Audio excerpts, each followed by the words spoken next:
Oh, shit. And unfortunately, it's back. Oh, God. And because the leukemia is back, I cannot fulfill my role. I can't be that fighting champion. And I'm going to have to relinquish the Universal Championship. Oh, my God. Man, I hope you fucking assholes are happy that wish this guy to die.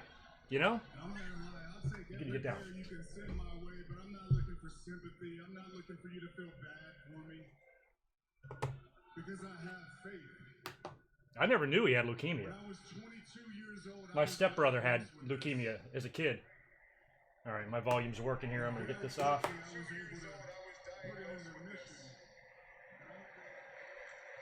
And very quickly, I was able to put it in remission. But I'm not gonna lie, that was the hardest time of my life. I didn't have a job. I didn't have any money. I didn't have a home. This is fucking horrible. And I had a baby on the way. And football was done with me. I knew something was up. He came out there in the... But you want to know who gave me a chance? The team that gave me a chance was the WWE. Man. And when I finally made it to the main roster and I was on the road, they put me in front of all of you. The WWE Universe, and to be honest, y'all have made my dreams come true. And it didn't matter if you cheered me. It didn't matter if you booed me. You've always reacted to me, and that is the most important thing. And for that, I have to say thank you so much.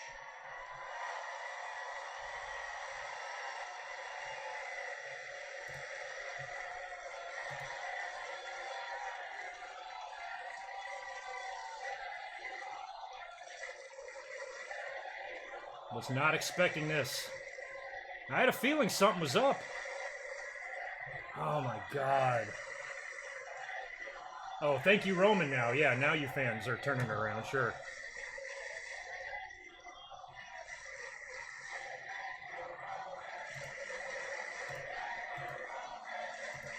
Man, that's heartbreaking.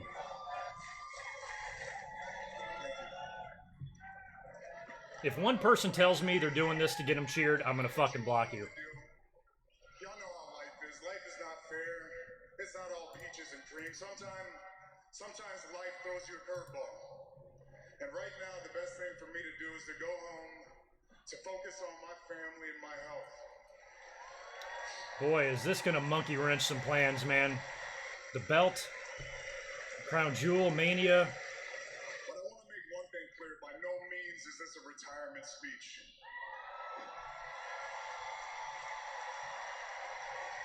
Because after I'm done whooping leukemia's ass once again, I'm coming back home. Yeah, my brother-in-law, he's been in remission since he was like 12, and he's 36, and he's still cool, but it's like, you wonder. No, it's about a purpose. I am coming back because I want to show all of you, the whole world. I want to show my family, my friends, my You have 10 other accounts in here? Of course you do, because you're a fucking loser. That's what losers do. They create 10 accounts. curveball at me. I am the type of man that will stand in that batter's box. I will crowd the plate, I will choke up, and I will swing for the fences every single time. Because I will beat this, and I will be back, so you will see me very, very soon. All right, Roman, I'm wishing you the best, man. We don't want to see that happen to anybody. You gonna do a tournament at Survivor Series? What's gonna happen? Bless you, and I love you. Believe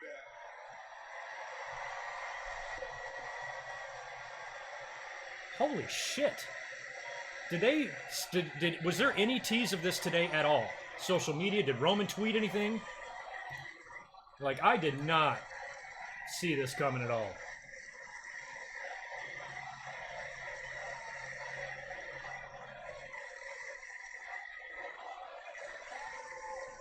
Well, at least the fucking assholes aren't booing him. I've always said that wrestling fans, they fucking heartless pricks, but at least they're not shitting on him here. This is not a good thing. Oh my God, Roman.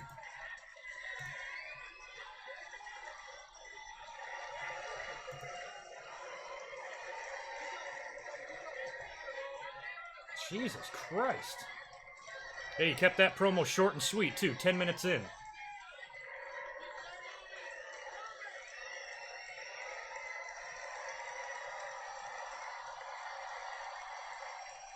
Well, I'm gonna virtually guarantee you now that Seth and Dean are winning the tag belts. That's just fucking horrible.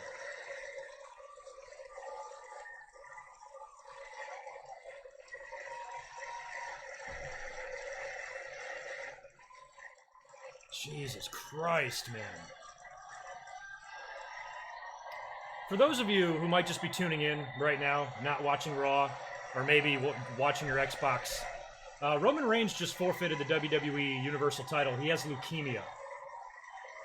And he's saluting the fans with a shield on stage. Seth is crying. It's no fucking work. You know, there's some things you can tell right away. That's a work. This is not a work. It's not a ploy to get Roman cheered. And for those of you who have ever commented on one of my YouTube videos or on social media or tweeted me saying Roman should just go away and die, I want you to walk into your bathroom right now and take a good look at yourself in the mirror. And ask yourself if that's the way an adult human being in 21st century should be acting. My God. Oh, that's just a heartbreaking thing right there, man. We see that. We've seen that with Edge. We've seen it with Daniel Bryan. You know, oh my God. But unlike those injuries, this is life-threatening. Oh my God. My God. I'm shocked. I'm shocked. Roman handled that like a man. I mean, he didn't go out there and milk it. He didn't cry and, you know, sit out there for 20 minutes and soak in all the sympathy from the fans. He said his piece, dropped the belt, left. 10 minutes. Probably 8, including his entrance. So that's all his promo was.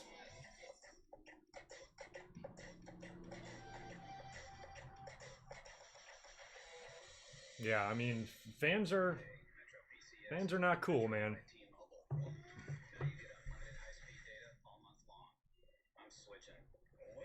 I actually just exchanged messages with JD this weekend. I will say one thing about JD: as much as he hates Roman Reigns, he's not the type of guy that's going to be wishing death upon somebody. I'm talking more like the fans that comment on YouTube videos, not actually YouTubers. But I can't tell you how many times I get those in my, you know, if I dare say anything positive about Roman, you know, you're a Roman lover, he should just go away and die. Business would be better if he was dead. Shit like that. You see that all the time. You know, I'm like, really? You know, like, do you hear yourself? You know, it's like, it's not even worth, you know, responding to that or debating because it's so fucking ridiculous, you know, for somebody to even say that. You know, really? Because you don't like that some guy is, like, winning matches? You want him dead? Really? That's how self-centered you fucking are? Because you're personally not entertained by somebody, you want him to die? Go fuck yourself. God damn. But yeah, man, I feel terrible. I wish him the best, man. He's, I'm sure he's got the best treatment, the best care. He's beat it once, and I mean, I don't know how leukemia works, if it's in remission, if you're considered completely, totally healthy. My brother-in-law, who I was talking about it, who's in remission right now, he's a CrossFitter. He looks like fucking Seth Rollins. The dude is jacked. And he's been in remission since he was like 12. Close to 30 years now that he's been in remission, so my God. Oh, I'm just heartbroken. You talk about... You knew something was up, man. You knew something was up. And he came out there in that outfit, and I'm like, where's his Roman shit and all that? And my God. Roman just forfeited the Universal title. He has got a second bout with leukemia. He was diagnosed 20 years ago, according to him, and he's been in remission, and he beat it once, and it's back. So he's got to take some time off to deal with this, and I don't think anybody saw that coming.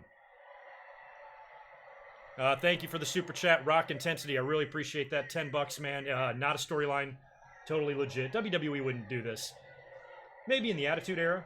You know, if they're dragging Big Show's dad around in a casket behind a car, then I wouldn't put it past them to make this an angle, but this is definitely not an angle.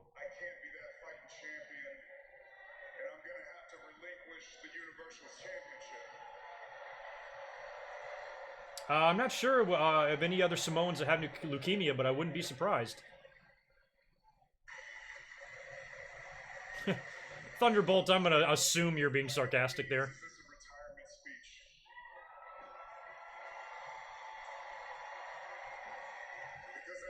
It's like the people say, oh, he's carrying the belt on his shoulder, so disrespectful. I'm like, fucking Austin threw it. Stepped on it, toasted beers on it. Don't fucking pretend that anything Roman's doing is disrespectful. Oh my god. Yeah, I'd have the Shield take the tag belts here tonight, kind of in honor of Roman, and then have McIntyre go on to challenge and hopefully beat Seth for the IC title at some point. And then you can do the split next year with Dean and Seth. To entertain. That's what we all do. And we live in this alternate reality sometimes. And I think we all forget that we're real people. Commentary team is visibly... Look at Corey. Reality came up and bit us here tonight. And all I want to say to Roman Reigns is prayers are with you, brother. Go get him. And I know Renee and you and Corey... oh my god. Roman Reigns probably better than anybody. Yeah, Roman Reigns has been side by side with my husband for the better part of 6 years. They've had some of the best times of their entire lives together, and I know that Roman's going to be able to overcome leukemia once again. Man. My heart and my thoughts are with Roman and his entire family right now. Roman's more than a colleague to all of us. Yeah, he's a friend. Our families spend time together. Our kids play together. So this totally caught me off guard, but he's also one of the strongest guys I know. And you got this, Oos. You're going to beat this. Tonight here on Monday Night Raw, I know I'm missing some super chats here, guys. I'm gonna go back to those. God damn.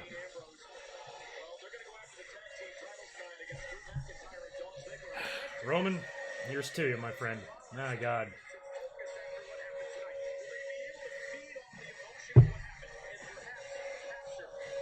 What's going on?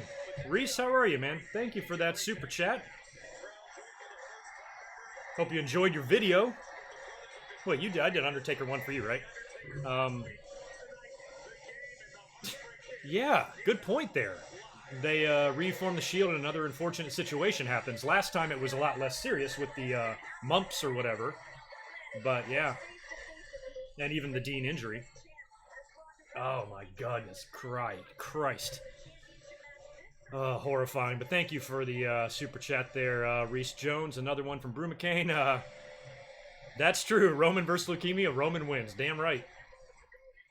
Damn right. For all the people he's beaten, leukemia should be one of his easiest opponents. But no, in all seriousness, yeah. Well, the good news is, well, actually, there is no good news. With this hiatus of Roman,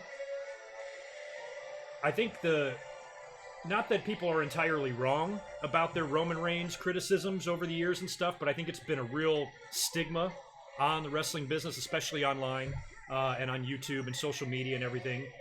It's so much negativity projected that it's just this ugly side of it that fans, on one hand they're half right about Roman Reigns, and the other half they take it to such an extreme it just makes their arguments invalid and stupid, and it's not fun to come online and watch everybody bitch and bitch and bitch and bitch.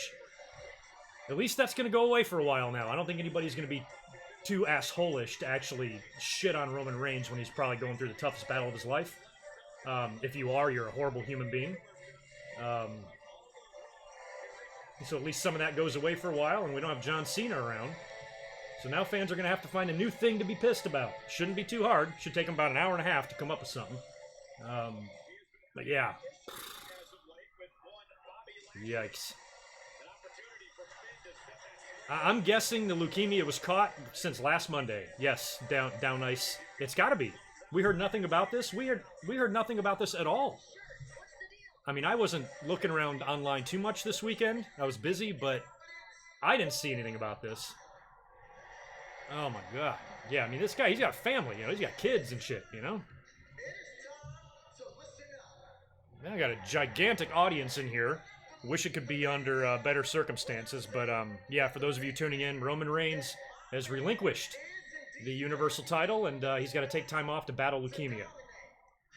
By the way, looks like we're going to get a Balor and Lashley match here. Lio Rush is cutting a promo.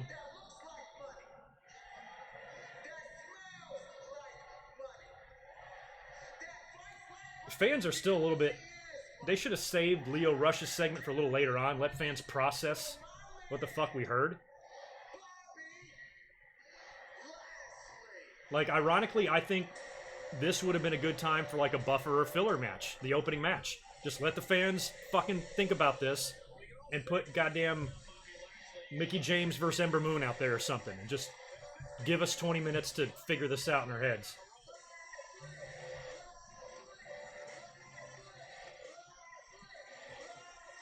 Man, I am just floored.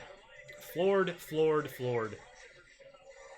So yeah, first match on Raw, we're going to get Finn Balor and Bobby Lashley, it looks like here. But I think this night's going to be completely revolving around Roman's announcement.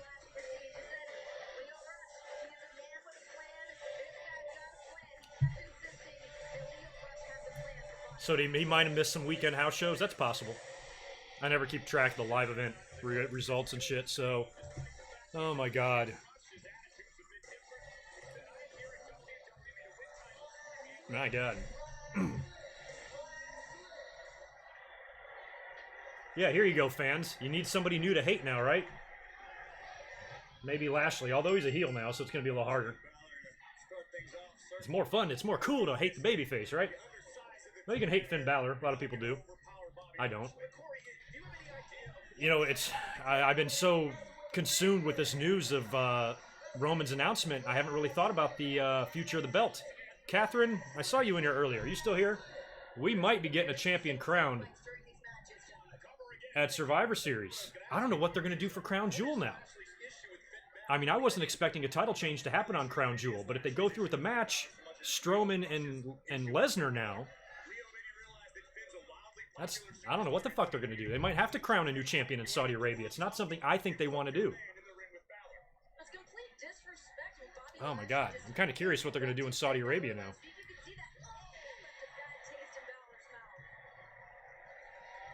drop kick by Finn Balor, and now what does Balor do against the powerful Bobby Lashley? You know, speaking of a new champion, you know who I'd like to see take the belt? The dude who's on the shelf right now. Nursing the storyline injury. Fucking Kevin Owens. Now that Roman's out of the way. I mean, Strowman's long overdue. I wouldn't mind watching Strowman win the belt as a heel, and then Owens beat him as a babyface. Kind of revenge for their whole storyline. But yeah, it's going to be interesting when they crown a champion, what they're going to do. I have a feeling this announcement was... They just found out about this in the last couple days. They probably haven't even had time to think what the fuck they're going to do.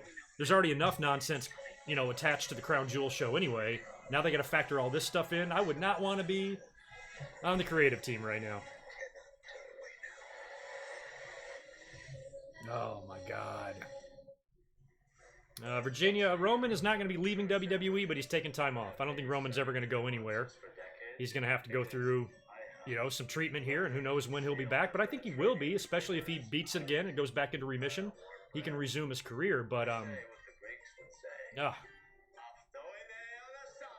yeah, I know Owens is injured sorta, but I don't think he's going to be out for like 6 months or anything. I think it's going to be a short time span, at least from what I heard. But I could be wrong. Don't listen to me. Never ever come to me for wrestling news. I don't know anything. I usually rely on you guys for that.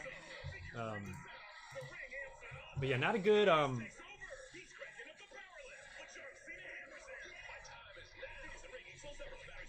I'm just reading some tweets here. That's a great question. Triple H will become champion. I don't know. I don't think Triple H is going to be holding the belt. Shawn, maybe. I mean, hell, if now is a time to put the belt on Strowman or end the brand split and mix in some guys. I mean, who's going to be the champion? What are they going to do? Is it going to be one-on-one? Strowman and Lesnar now? Like, I really don't know what's going to happen.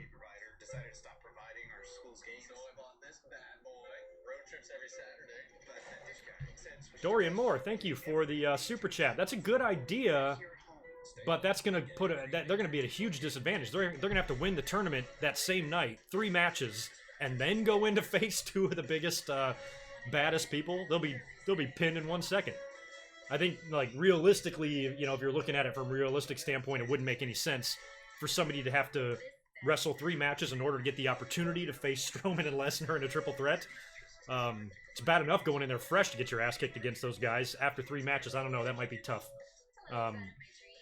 But yeah, they could. I mean, they're going to have to do something, so that's not totally out of the question what you're proposing there. I just don't see it. Jordan Smith, another one coming in. Thank you for that super chat. Should WWE not have the title match at Crown Jewel? That's what I'm talking about. Have you read reports about Cena and Bryan refusing to go to Crown Jewel? No, I have not. But if they refuse, I'm sure they have the power to refuse, especially Cena. What are they going to do to Cena? Fire him? What are they going to do to Daniel Bryan? Fire him? They're not going to do that. And you would think, considering the touchiness of this issue, that WWE would let these guys sit out if they wanted to. But then again, if you're advertised, you know, this whole Crown Jewel show is a fucking mess. I mean, they are really having to force it, you know, and all these wrestlers now are going to have to make this trip over there. Oh, man.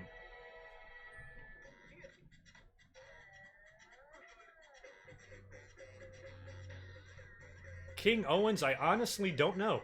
I don't know how this super chat works. I have mine set up through my credit card. I don't know if you can do PayPal. You might be able to. But it's okay. If you can't figure it out, don't worry. I'm just happy to have you here. But I appreciate you wanting to support. That's awesome. Well, Leo Rush is still doing the commentary, like Jimmy Hart. Next time I go out to a nice restaurant, I'm going to wear a sports jacket with no shirt and a gold chain. And I'll be like, Rush, party of 2.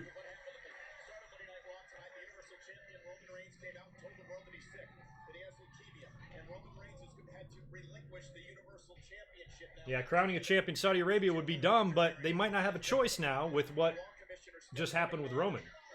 I didn't see Roman or AJ dropping the belt at Crown Jewel. I thought they were both going to retain, but shit might be different unless they can figure out a way to get through Crown Jewel and then have the belt crowned at Survivor Series. Which would be nice for me to see. I'll be there live. But, I think the leading contenders right now would have to be like a Strowman. I don't see Ambrose getting the Universal title right now. I'd say Strowman or Drew. Oh, man.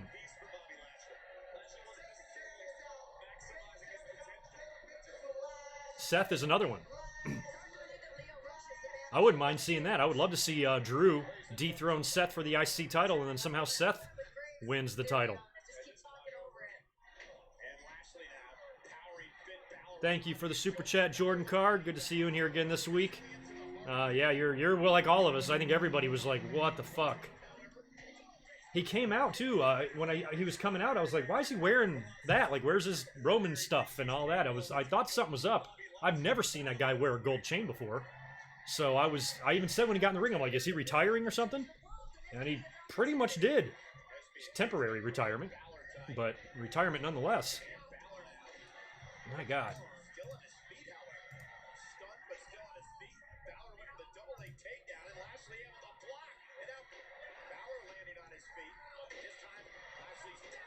Man, oh man.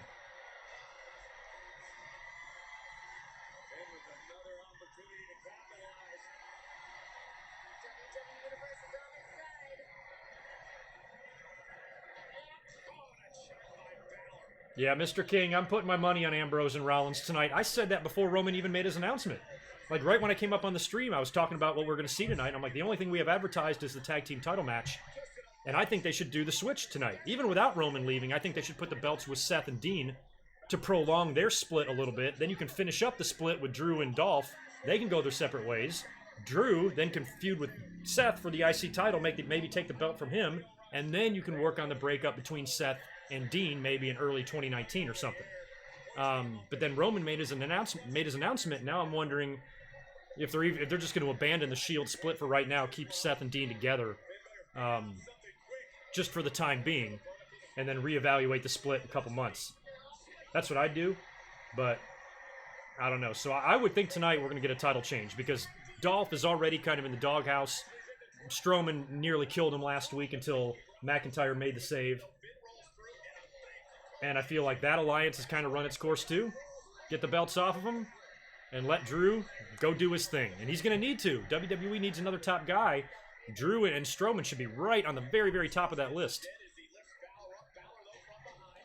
Yeah, Harper, we got an awesome audience in here tonight. Unfortunately, I think it's mostly due to the Roman Reigns news, but cool to see everybody in here. Please smash that like button, hook me up. I'll try to get as many likes in here as possible, and make sure you subscribe because I'm up here doing this every Monday night. And, by the way, Finn Balor just won. Did he just roll him up and win? What the fuck happened? I missed what happened. I'm like, why is Finn Balor? Did he really just beat Lashley?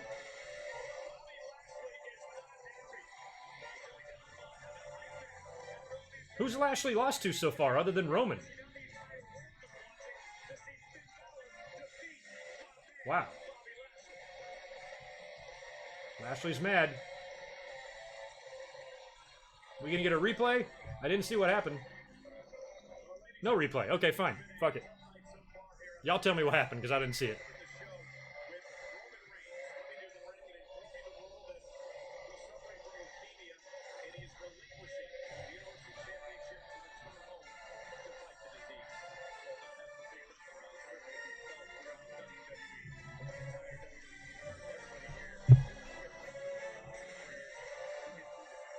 Yikes. God.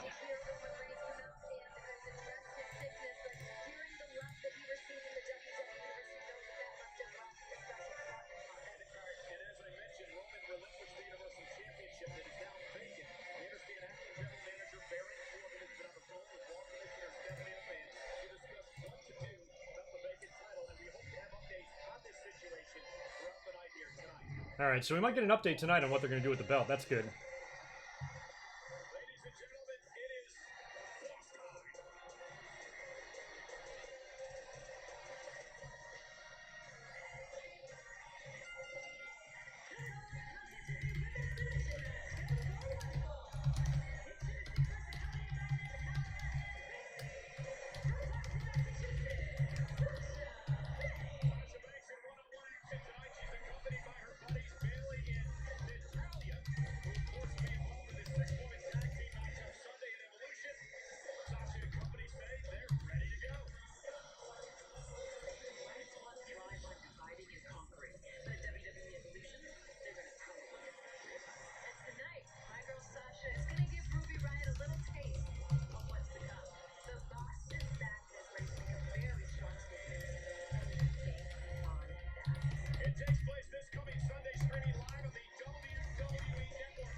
No, like a lot of people have said that they would not, dudes. They would not do a cancer angle.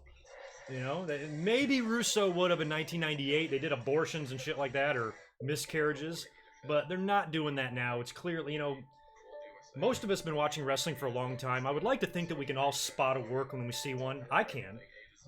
There was absolutely no way that was any sort of storyline or work at all.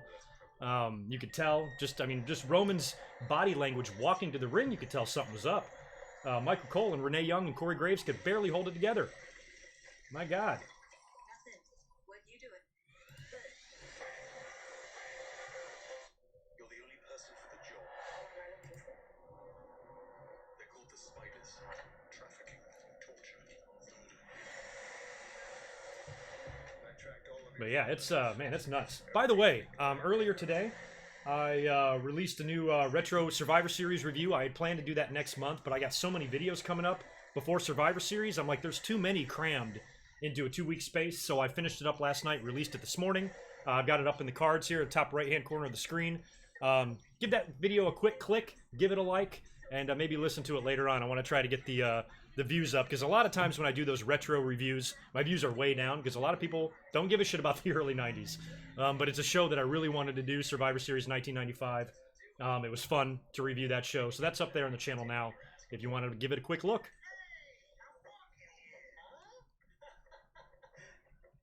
No, it's okay. I mean, that's the first thing everybody was saying. Adrian, is that is it a work to get him cheered and stuff? I mean, I think WWE needs to realize that not everything is done to get Roman Reigns cheered. And they're certainly not going to do something like this. I mean, that's not something to fuck with, man. I mean, they wouldn't make a cancer angle in the middle of Breast Cancer Month, would they? Again, maybe in the 90s they would, but they're not doing it now. They got enough problems, all right? They got enough pressure on them, and for the Saudi Arabia thing, they don't want to be making the news for making fun or making a storyline out of leukemia. You swear if it's fake, Cam? What are you going to do? What are you going to do if it's fake?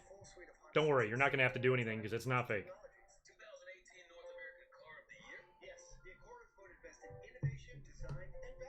But man, fucking horrible. Horrifying. God, I did not see that coming at all, man.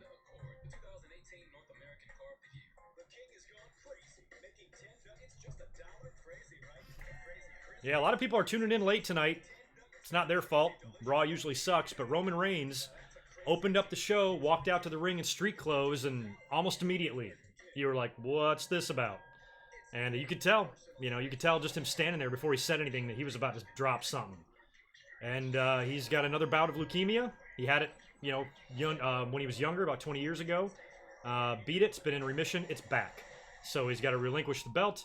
And he's going to be off TV indefinitely until he deals with this. And, yeah, no more Roman. Fucking horrible. Fans, we're good to him, though. I'll give the fans that. At least it does trigger something in their brain. I'm like, okay, this is real life now. Maybe not a smart idea to wish this guy dead. Which some guy on Twitter just now was insisting, you're presuming a lot. I'm like, I'm the one with the YouTube channel, motherfucker. I got thousands upon thousands upon thousands of comments wishing this guy dead. I ain't making it up. It's 100% legit. And my tweet was basically saying, all you people that said I wish Roman would go away and die, I just want you to think about that. Think about how stupid you sound when something as silly as a wrestling show and you're not personally entertained by that show. You want the person that you don't like to die? You can fucking lick my taint, dick. God. Fucking douchebags out there. And not all fans are like that. I mean, the fans that tonight in the show that would have been cheering, that would have been booing Roman Reigns when he came out later, they were cheering him and wishing him well. So I'm not saying every fan wants him to die, but a lot of them do, and you guys see it. You're on social media, you're on YouTube, you read the comments just like I do. You know I ain't making it up. You guys, I bet some of you in this chat have even said that before, and read it. So, yeah.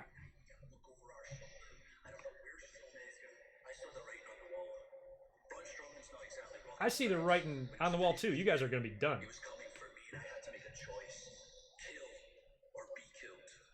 I get it. And I know tonight we should be focused. We have a tag title match against Seth, and that's tonight. But I wouldn't put Strowman past interfering in this match later on. This has got to be the main event. Dolph and Drew. Right? If it's not, what is? Shawn and Triple H again? DX? They might have glow sticks with them. I'd rather have the tag match. Oh my god. Fucking horrifying.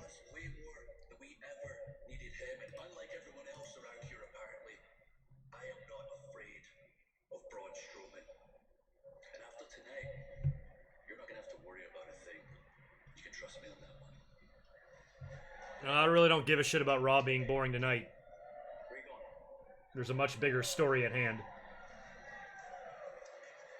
And Raw has a right to be boring tonight. They just got thrown one big fucking monkey wrench into their plans, and the entire the talent and everybody is just kind of on a somber note. Look at these three. Sasha came back last week. How long was she gone? A month, maybe? Well, a lot of women injured. Sasha was hurt. Alexa's been hurt. Liv Morgan was almost hurt. What's up, Sarah? What's up, Heidi? How you doing, girl?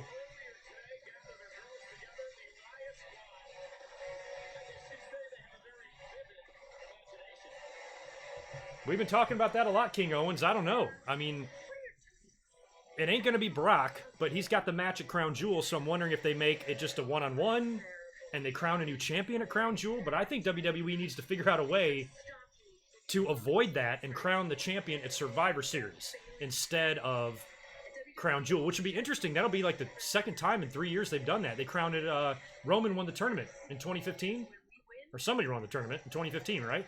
At Survivor Series. They might have to do it again. Because I think the last thing WWE wants to do is crown their new world champion at fucking Crown Jewel. Unless John Cena sneaks in the back door and fucking wins the title. Because I'll tell you what, when he breaks Ric Flair's record and he wins his next title, it's going to be that red belt. That's the one he's winning. Because he hasn't won it yet.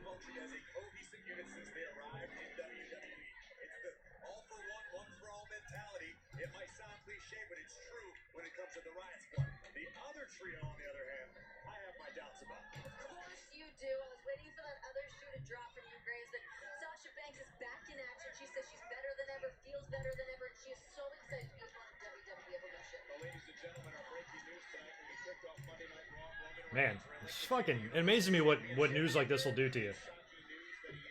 I was ready to come up here in a good mood and drink and make fun of Michael Cole and fucking trash this show because I had a really big feeling that, I mean, it's technically the go home to Evolution, but really, I wasn't expecting much tonight on Raw. But now, with the Roman announcement, I'm thinking that Seth and Dean might take the tag belts tonight. I hope they do.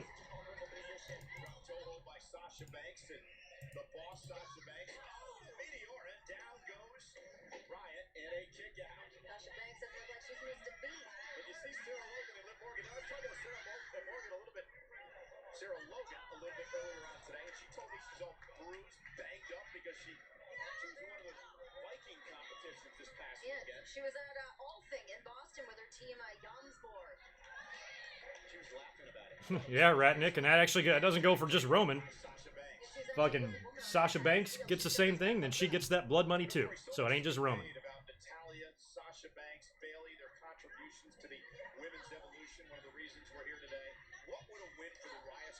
I'm trying to think in history. God, going back. I'm trying to think of the first wrestler like in the 80s to do the forfeit thing. I mean, technically Andre did, but I'm saying like forfeited due to injury. Shawn losing his smile.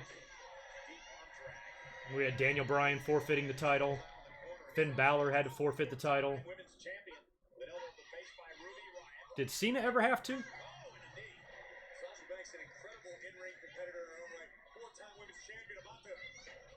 Ooh, Sasha.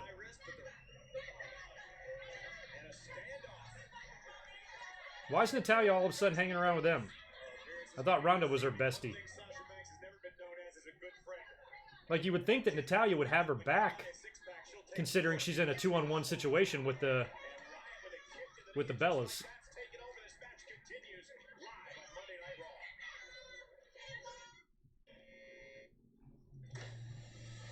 Yeah, Shawn winning the belt, maybe.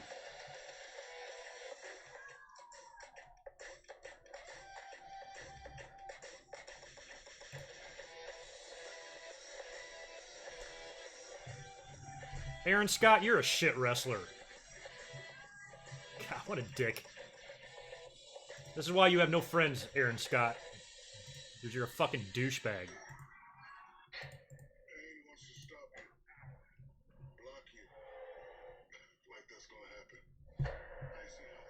Man.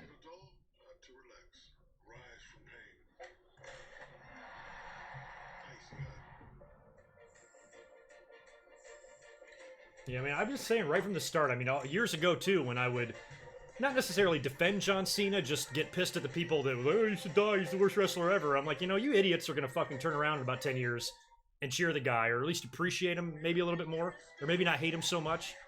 And I guarantee you, when he goes into the Hall of Fame, you're going to hear one more match and thank you Cena chants. Mark my fucking words. And fans are already starting to turn the corner on him a little bit, because he's kind of out of our way now.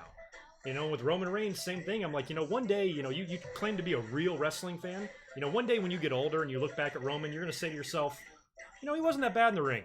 You know, like, he's not Eddie Guerrero. But fuck, the dude works with so many different guys and shapes and sizes and had some really good matches. Think of all the great matches he's had. He's had great matches with somebody as big as Strowman and great matches with somebody as small as AJ Styles. Not every wrestler can do that. But nope, sucks in the ring, worst wrestler of all time, boring, don't know why he's the champion, all that shit. Doesn't deserve it. Yeah, some guy with an entire family of 4 dozen wrestlers in it, yeah, he doesn't know what he's doing. He's never had any good training. Play new content first on PS4. His dad wasn't shit, you know, and his brothers never made it, you know, in the business. My God. Promote what makes your business great with Vistaprint.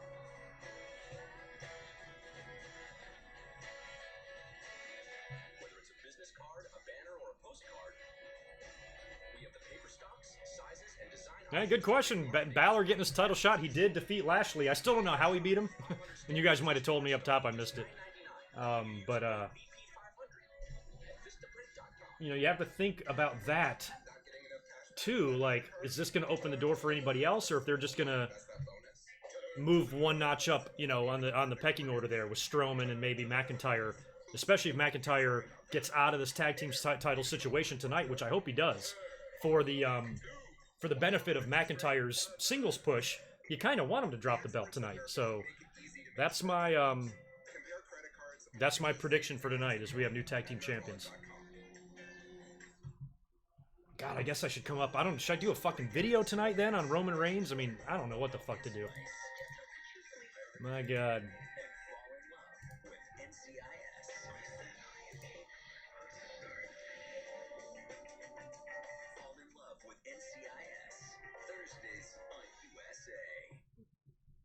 Yeah, I'm thinking that... Oh, I'm sorry. I thought you meant 35. I was about to say, I don't think Roman would be back by Mania. I think this is going to have to... I don't know how long it takes to deal with something like this. It's probably different for everybody. You know? If I had to guess... I don't even know what to say.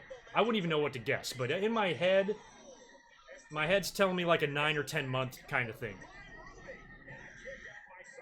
End of the summer. You know, next year. In my head is what I'm thinking, but might be sooner, might be longer. I don't know. I don't know how long it takes to really go through treatment like that. But I'm sure chemo is involved and all that stuff, and just... Oh my gosh, Graves, get off it. Listen, Natalya, Bayley, and Sasha Banks all fight for the same thing. Their love of this business, their love of sports entertainment, and to be able to shine on the stage of Evolution means the world to them. I am so impressed with how rapidly Ruby Riott has improved here at WWE since she first burst on the scene with SmackDown, and then of course came over. All right, still pretty freaking solid audience in here. So yeah, word got out quick about Roman because people are on YouTube. Don't forget to like, hook me up with a subscribe. You can catch me here every Monday night watching Raw. Normally, it's a lot of fun. Tonight we had some fucking devastating news, man. My God. Sarah Logan as well. They've seen rapid improvement here at WWE, and Sasha Banks now back to her feet, trying to climb back into this. Oh, what a move from Banks. Yeah, Catherine, you're going longer than me. Year to 18 months. Bone marrow transplant. My God. And there's a backslide by Sasha Banks. Oh, a knee. My dad Bridge of the nose. donated bone marrow. He says it's horrible. Very painful. Between these 6 women. Banks starting to build some momentum. This does not bode well for Ruby Riott. That came after that disqualification victory for Natalya. Yeah, I'm kind of the same way. Pac, I mean, I'm curious about what they're going to do about the title, but it's more about just Roman. This is just like horrible news. And the funny thing is like, how many times we have gotten really lucky. Of all these wrestlers that we've seen over the years, very few of them have had these like horrible diseases. We lost Matt Cappotelli to brain cancer. Who else has like had like a serious illness like this that I'm forgetting? I mean, have we had any cancer issues? I mean, maybe some guys after they've retired have gotten cancer and stuff, but I'm not sure if anybody in the middle of the run has had an issue like this. I mean, think of all the females we have in WWE, you know, and think about how common breast cancer is. You know, we're going to have that one of these days. Just, it's the numbers, you know.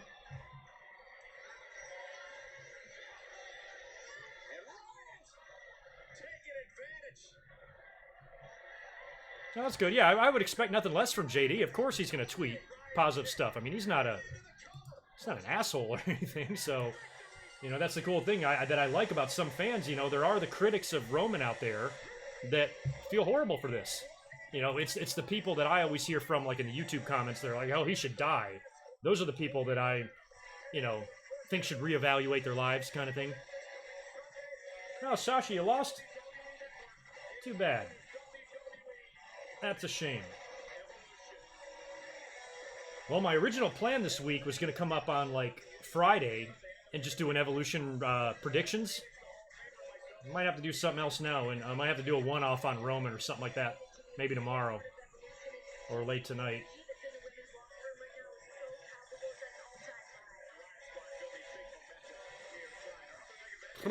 My God.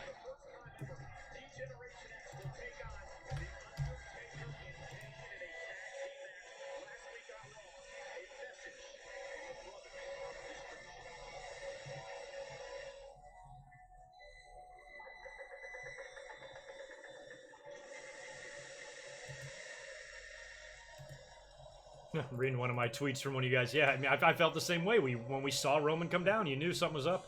Had that he's gonna forfeit the title type of feel to it. He had that look about him. It's my dryer going off. Look in his eye, body language, the clothes he was wearing, everything was just saying, up, something's up here. All right, I don't know if they're rehashing this from last week or if this is a new Brothers of Destruction.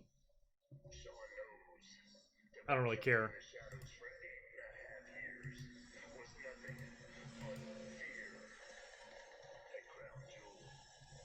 Yeah, I fully expect Roman to be back too. And Roman's a healthy dude too. I mean, he's a big, you know, in shape guy. So I think he'll be back. But I mean, this is gonna be an issue for him for the rest of his life, and it will probably be what winds up taking his life at some point.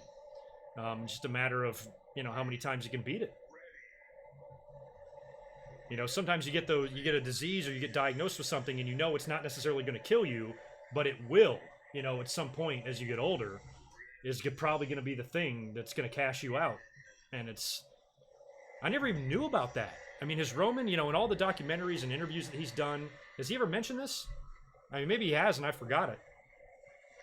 Oh, good question on the Monday Night Football. I've got big implications on that, too, for fantasy. I turned on Raw over there, too, because originally I had no volume over here. I don't know what the fuck that was about, but let's get the game back on. I gotta check my fantasy, too. Where are you, ESPN? There you are. All right. We got, it's Atlanta and New York. Not sure the score over there.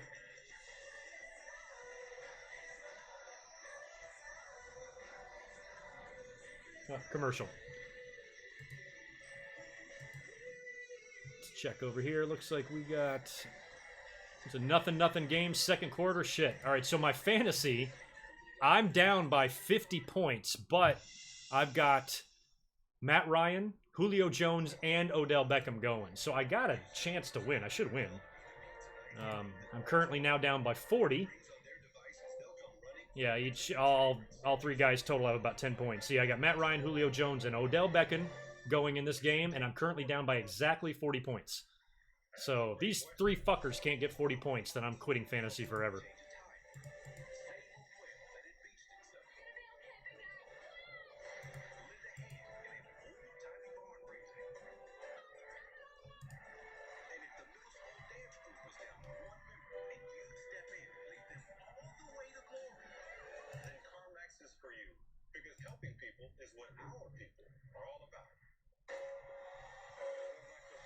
Cam Fisher, you are officially the dumbest motherfucker to ever live. Congratulations. Your prize is in the mail. Just stand out on the street corner of the housing project you live in and wait for the mail truck to drop by and deliver your present to you for being the dumbest motherfucker on planet Earth. By the way, you're blocked. So go fuck yourself. Thank you, How Wheezy. You can donate. You can do that via PayPal. That's been the preferred way. You can do it on Patreon as well, but everybody's been doing it on PayPal. But yeah, let me know what you want done. I got a couple of them in the works right now. A couple of really fun ones, too. for the support videos, but they've been great. Anything that comes in now, by the way, how Wheezy, if you do a donation for a video and you give me a video topic, right now you're looking probably first week of December for a release on that, because I've got like 4 other special videos going on. I'm going to Survivor Series. I'm going to be there for that. So probably by the time I get that video done, it'll be like first week of December. So right after, you know, Thanksgiving. That's my current schedule, but November is booked.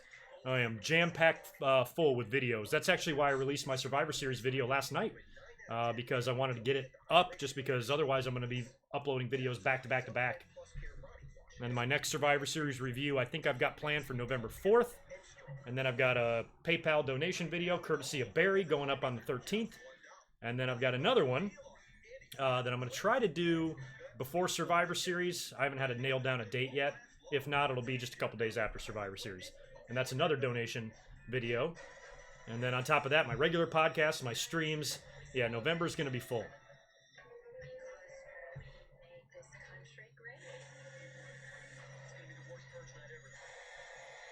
Oh, man. Pretty bummed out about good old Roman. Actually, I'm going to grab a beer, too.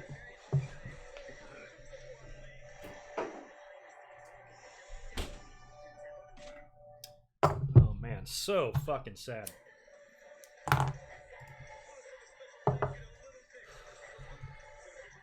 Who the fuck is Little Mix? Oh, Little Mix. I ain't never heard of them. Their music sounds stupid.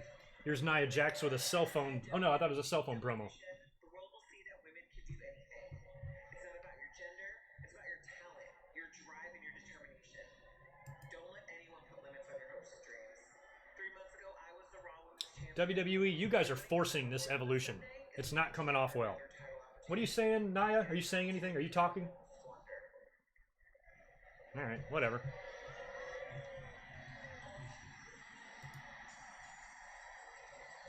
I missed a super chat somewhere from Chris.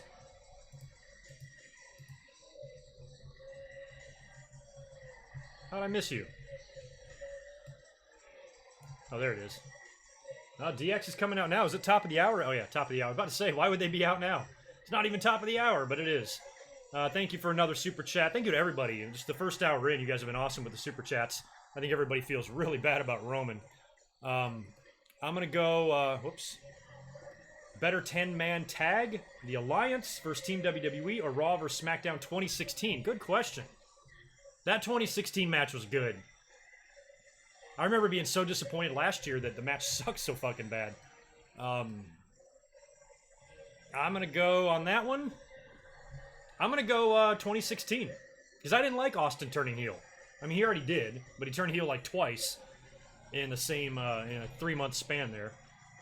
So yeah, I'm going to go 2016. The match was just had more going on. The invasion was so convoluted and confusing, and, you know, Team WCW and ECW were mostly current WWE guys anyway. Didn't feel authentic, like a real alliance or a real invasion. So I'm going to give the nod to 2016.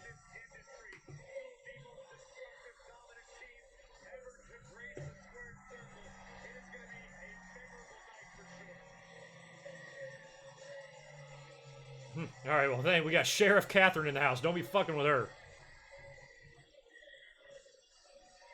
Diet water, you're drunk. That's all right. You're in a bad mood. I didn't even notice you were in a bad mood. You're giving me super chats. You don't seem like you're in a bad mood to me. Thank you for the $1.99. I'm right behind you, man, because this news of Roman is fucking depressing. Not been the greatest second half of the year for WWE. It's just been one fucking thing after another for them. Fans are all up their asses. They're pissed about Crown Jewel. They're pissed about Evolution. Everybody hates Evolution. SmackDown 1000 was a fucking pile of shit. My last video, I was bitching. I was complaining, you know, during the whole thing in my video. Now this happens.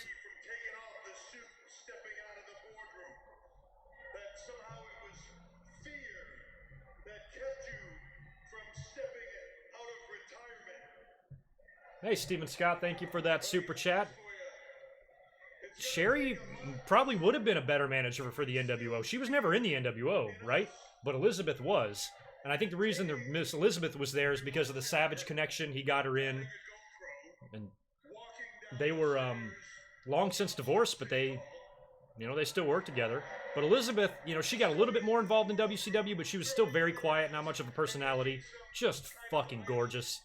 I think she was kind of hotter in her 40s than she was when she was younger. She had surgery done, and she just looked like a hot-ass fucking cougar.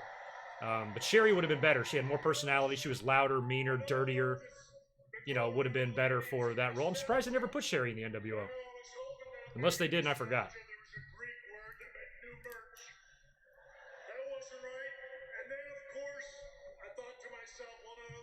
Nostalgia means sentimentality. And then I thought about it again, and you and I both know. We got DX in the ring, by the way. It's just a real polite way of saying old. DX versus Dean and Seth. Who wins? DX. DX in their prime. I think the resumes are bigger on Shawn and Triple H's side. But Ambrose and Seth will get there. Nostalgia-wise, there is a movie out right now that came I hear you, Dan. When Triple H says, "Are you ready?" Not for a bald Shawn Michaels, I'm not.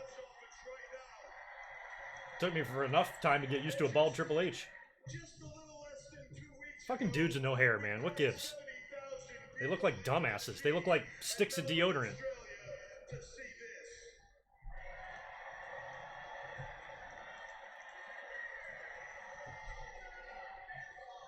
Yeah, Catherine. MD on chocolate and beer together? Well, I guess with maybe a stout. Might be alright. Wouldn't be good with my Stella, though.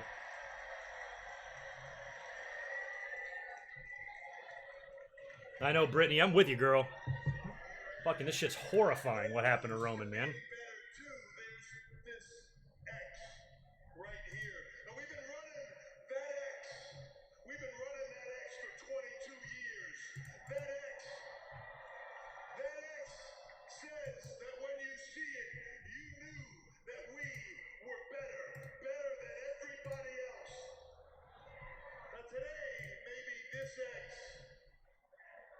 This X is in the past, but there's another X.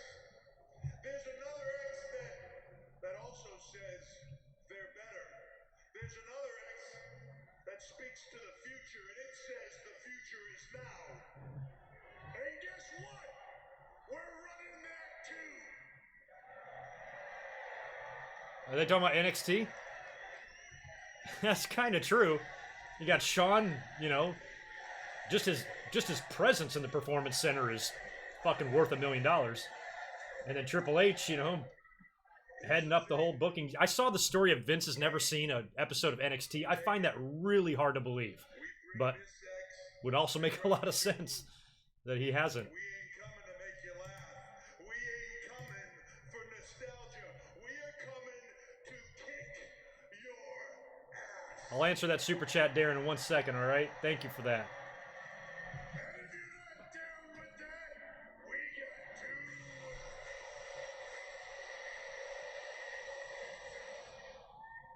The fuck was that? I didn't even recognize that music.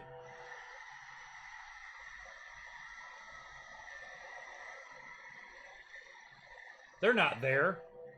The Go Home show's next week. Actually, last time I said The Undertaker wasn't there, he was there. But I don't personally think they're there. Oh yeah, see, here's a cemetery. They're probably just hanging out in the cemetery. Like normal people do. Have a little picnic.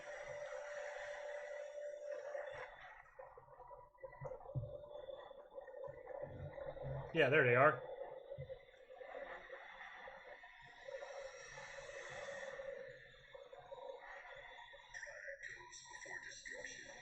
Pride goes before destruction.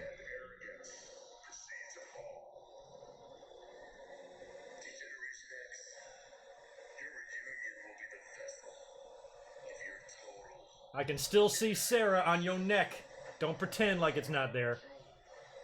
You just covered it up.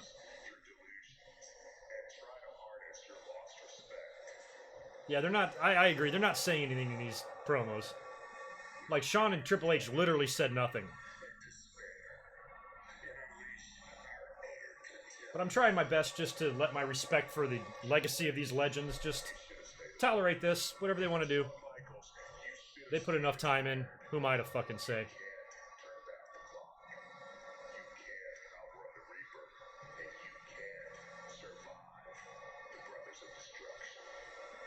They're not doing a Buried Alive match, are they? Oh, as a matter of fact... Oh, shit. If I'm right about this, I'm gonna fucking die. What's today's date?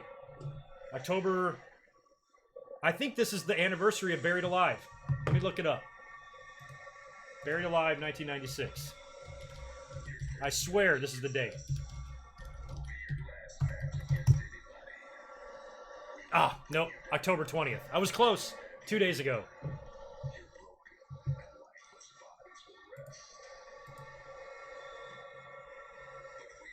That's the most fakest looking shit.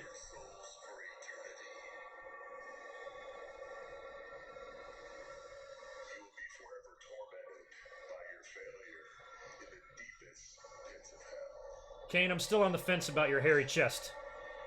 I'm kind of okay with it, but I'm kind of not. I'll let you know next week, my official decision.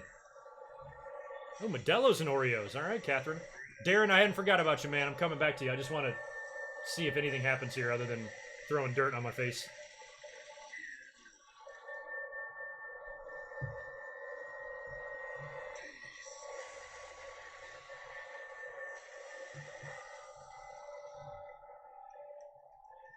Okay. Oh, the lights turn on and they're... No.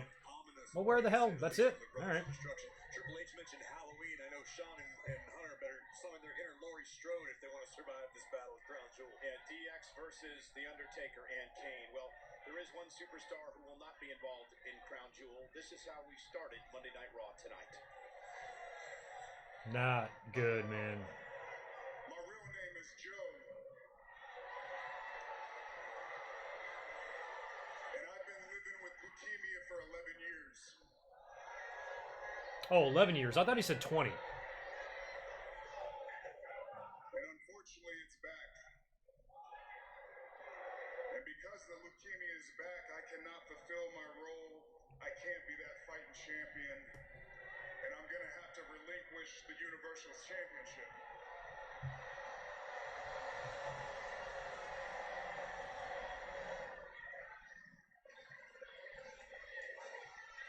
But I want to make one thing clear. By no means is this a retirement speech.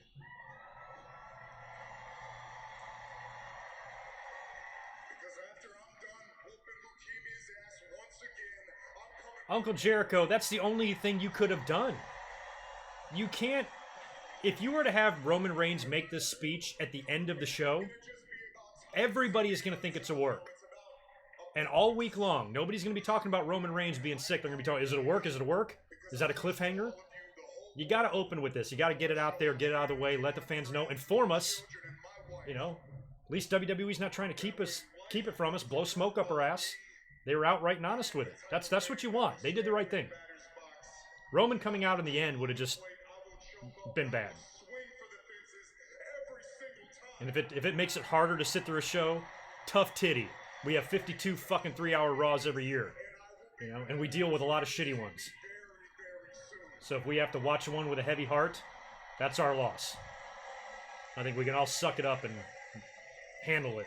We'll be fine. Thank you so much. God bless you, and I love you. Believe that.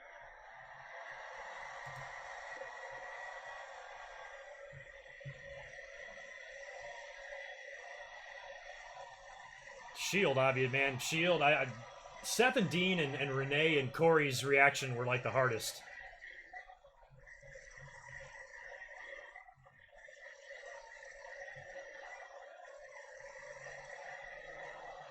Pretty fucking heartbreaking, man.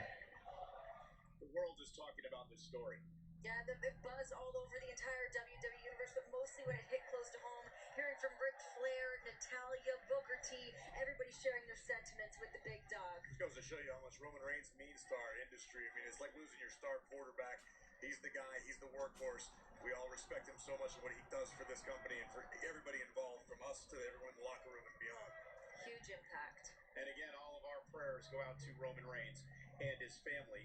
We've been talking throughout the night about what now happens to the vacant Universal Championship. Yeah, we're gonna get any update on this? General Manager Baron Corbin, Raw Commissioner Stephanie McMahon have been on the phone, we understand, over the past hour or so, and they have come up and made a decision. It will be at Crown Jewel, where we will crown a new Oh, wow. Universal Champion. It will be the Beast. All right. They're going to crown the new champion at Crown Jewel. The announcement, they're making it right now. Brock Strowman one-on-one. How much you want to bet they do a non-finish and do it at Survivor Series? I mean, all they got to do is do something where the fucking set caves in on them or something, and you don't even have to crown the new champion. I mean, maybe they're going to, but that's what I'd do. Wow, all right, so it's going to be one-on-one at Crown Jewel. I know, speaking of Crown Jewel, I got a super chat up here from Darren. I know you've been waiting, but a lot of shit was happening on TV. I had to wait to answer your question.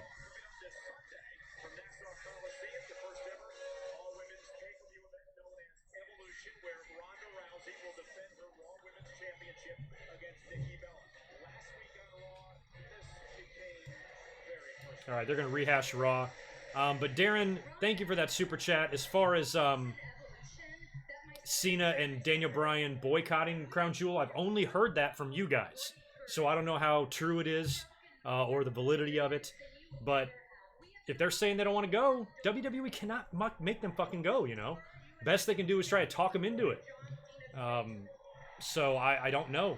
But if they're going to boycott the show, then WWE needs to resolve that situation now. Say, look, you're either going or you're not, or we need to figure it out because Bryan's in a title match. So if Daniel Bryan is boycotting the show, then they need to know one way or the other if he's going by tomorrow night. Because if he's not going, they got to yank him out of the match and do something else. But if Bryan, you know, you got to think if Bryan is maybe penciled in to go to WrestleMania to win the title from The Miz, it wouldn't be in his best interest to miss this show. It's almost like they got him by the balls. If he misses the show, they're going to punish him. And say, fine, your WrestleMania plans are now out the window since you're not cooperating. So he's probably in a tight spot, but I don't even know if it's true or not. If Daniel Bryan has tweeted something about it, please forward it to me over on Twitter. Otherwise, I don't know if it's true. And I appreciate Hollis White, that super chat. Thank you so much for that. I think I caught up on all of them there.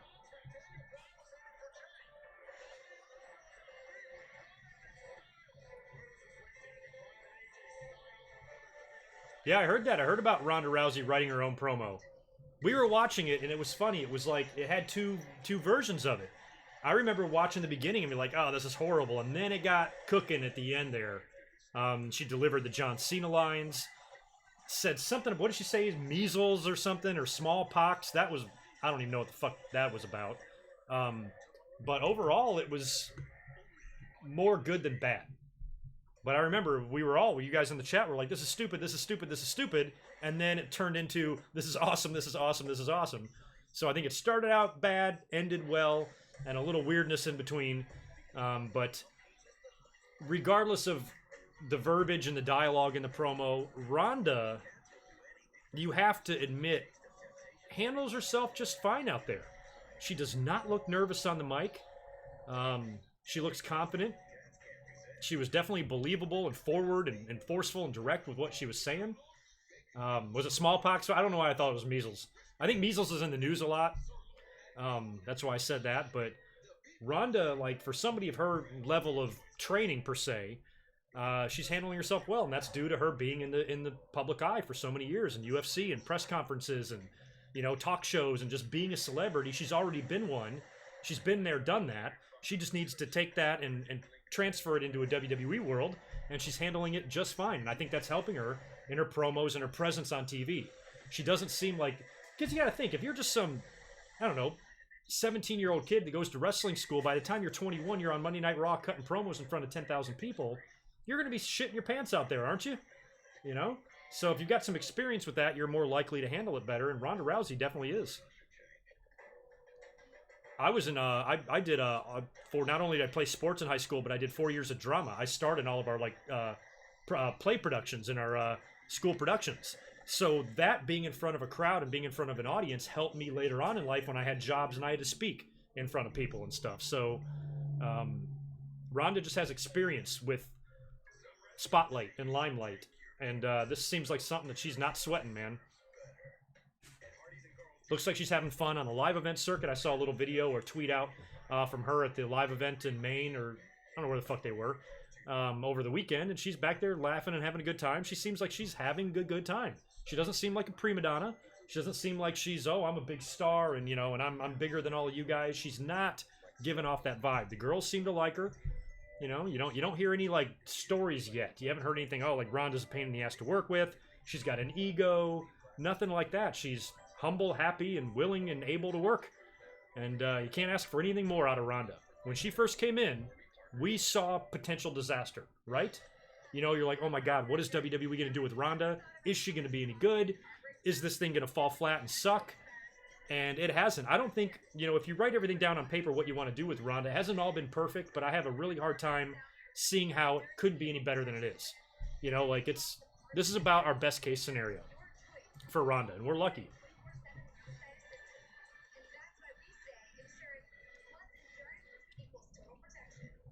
He won't, and thank you for that super chat, Awesome9, or Awesomo. Awesomo, I don't know how you say that. I don't think Brock's going to win. I think Brock's focused on the UFC. I'm kind of thinking they're going to do a non-finish. I think they should do something to where Brock and Roman just destroy the arena, the match is thrown out, and you crown the champion at Survivor Series. Because otherwise, this somewhat spoils our new champion. It's got to be Strowman, right? Let me tweet that, see if people agree.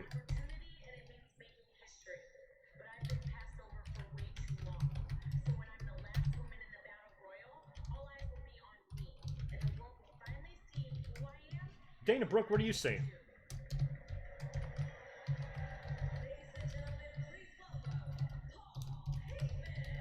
Oh, Heyman's out there.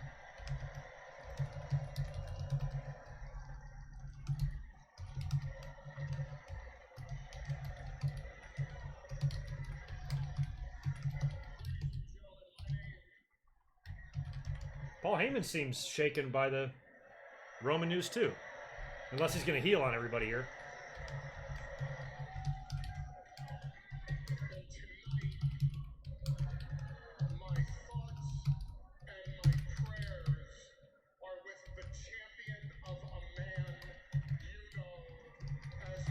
That's nice of you, Heyman.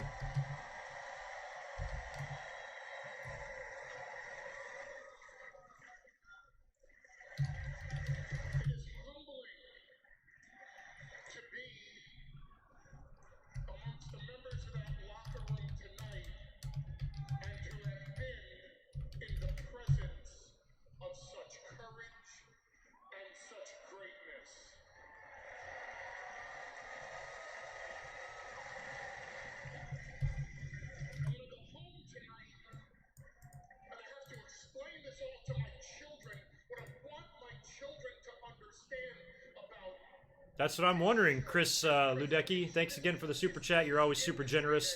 Another Deadly Games tournament. They're going to have to put that together awfully quick, though. If they do the non-finish that I talked about, that only gives them 2 weeks to throw all that shit together. Kind of on the fly.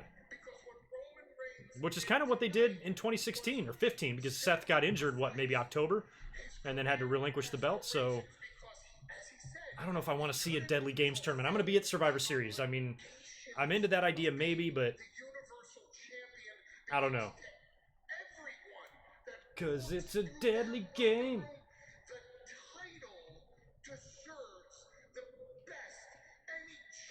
Survivor Series is less than a month away.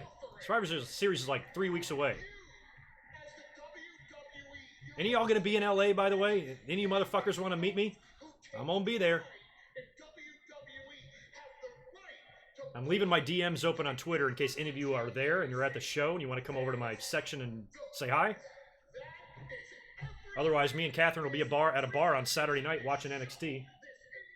I'm going to probably make an appearance at No DQ's party, wherever that is, and I'll be at Something to Wrestle podcast on Saturday. So I'll be all over the place if you're in the Hollywood area.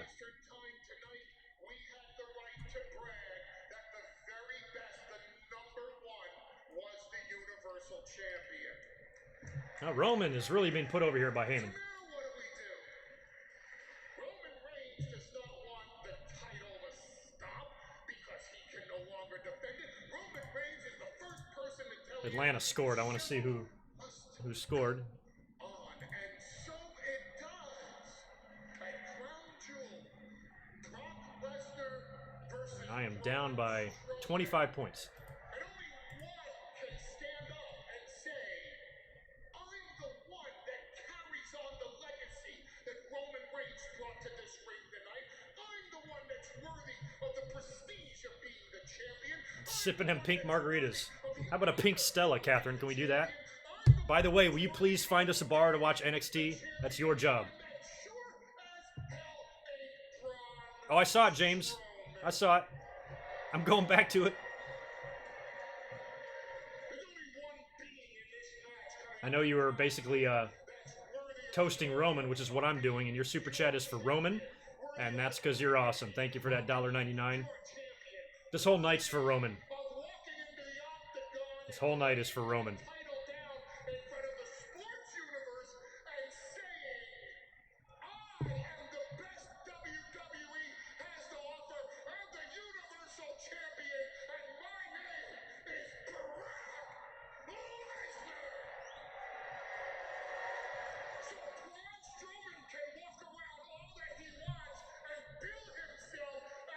It might be something we have to figure out on the fly, Kat, because I don't know if any place even really plays that. I've never gone to a bar to watch a wrestling show, so... you call a bar, they're like, what the fuck is NXT? Of course we're not playing that. Get out of here. I don't know how we're going to see the show. We might just have to go. Grab some last-minute tickets or something.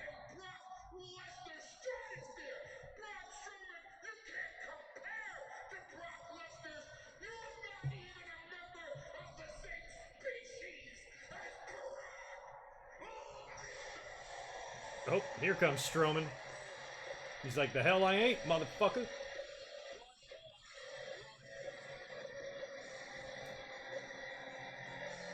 I mean, correct me if I'm wrong. Doesn't it feel like if they don't do a non-finish and hold the title crowning off until Survivor Series, then doesn't that virtually guarantee that Strowman's going to be your man? Unless Brock briefly wins it, that could happen. That could happen. Maybe Brock takes it at Crown Jewel, and they convince Brock to work again at Survivor Series, and then he drops it to a Strowman there. That actually could happen. But otherwise, I feel like it guarantees a Strowman victory, because Brock's going back to the UFC.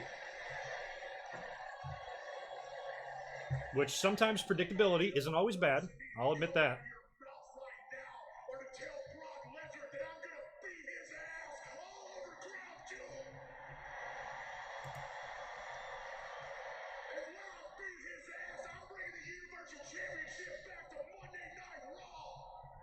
Okay. And not just when I want to, I'm bringing it every single Monday. And I know I've had my differences with him over the past few years, but when Roman Reigns beats leukemia, he'll be first in line in a title opportunity. Even Strowman's giving Roman props.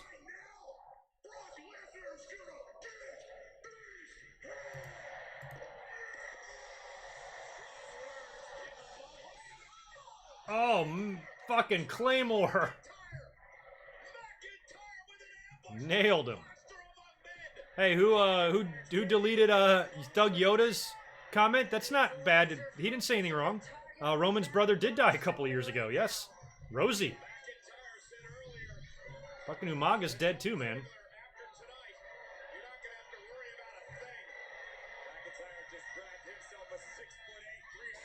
See? See? I like that. I'm telling you. And didn't I say that in the beginning of the show? Strowman's going to get involved in that tag match. There you go. He just got Claymored in the face. He might have something to say in this tag match later. And I guarantee you, Seth and Dean are walking out of this match with the belts.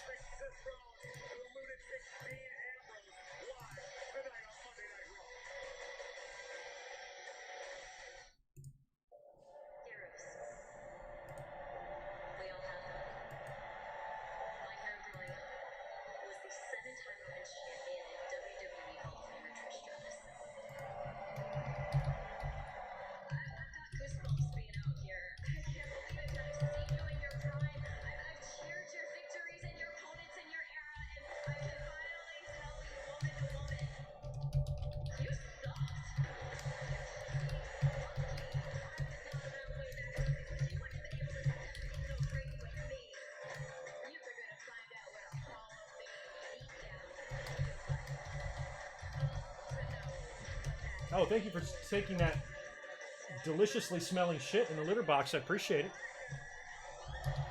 Smells lovely.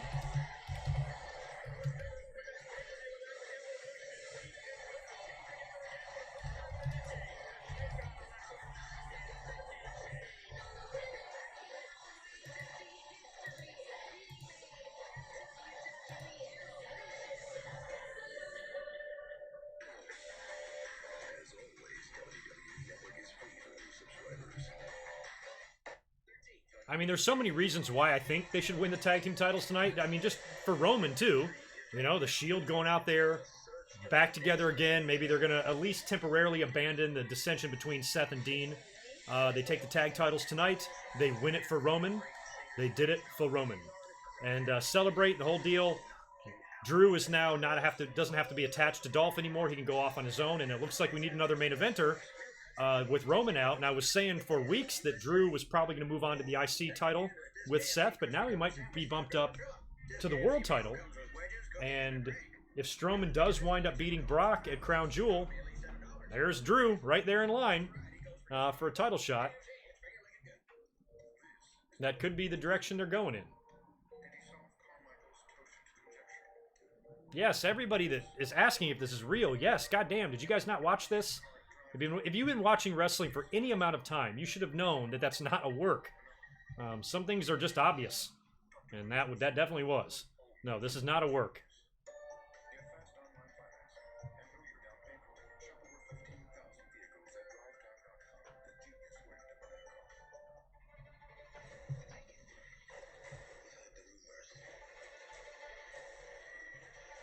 I saw the Chris Paul and Rondo fight. That was funny. Yeah, Lakers not off to a good start, but it's kind of cool having LeBron out here in SoCal. See what they can do.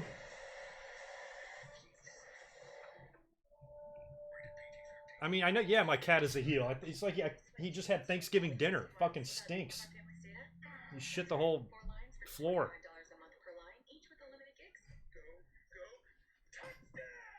Yeah, I'm guessing that's what they got to do. I mean, if they're actually going to do the match at Crown Jewel, which apparently they are, they're going to crown the new champion. If WWE is nervous about Saudi Arabia, I think they can do a non-finish and stretch it to Survivor Series. But if they actually want to crown a champ here at Crown Jewel, then I think it's got to be Braun. Unless Lesnar briefly wins it and then drops it at Survivor Series. Otherwise, it's going to be Braun. Has to be. I mean, Lesnar's going back to the UFC.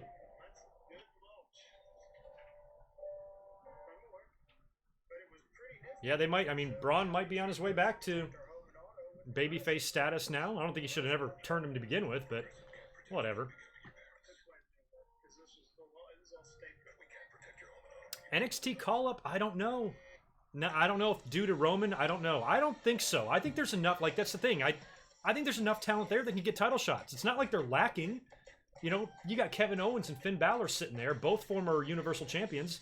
They haven't done shit. Just elevate one of them instead of bringing up an NXT guy. I say work with what you got. There's nothing wrong with elevating who you have. Bray Wyatt's been on the shelf too. We haven't seen him in a while. They could always throw him back in the mix if they want. But I don't think an NXT call-up is necessary because of Roman. Because whoever they call up from NXT, it's not like they're going to be a main eventer. At least right away.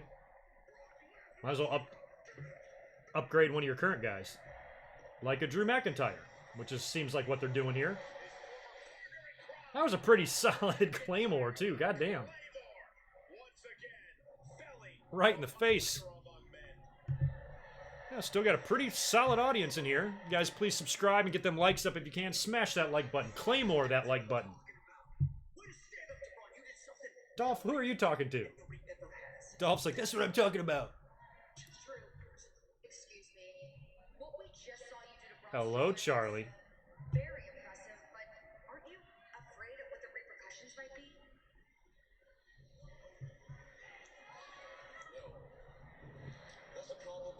Drew's a fucking horse. How many dudes are not scared of Strowman? You're like, yeah, fuck that guy. Yeah, I attacked him. I'm not scared.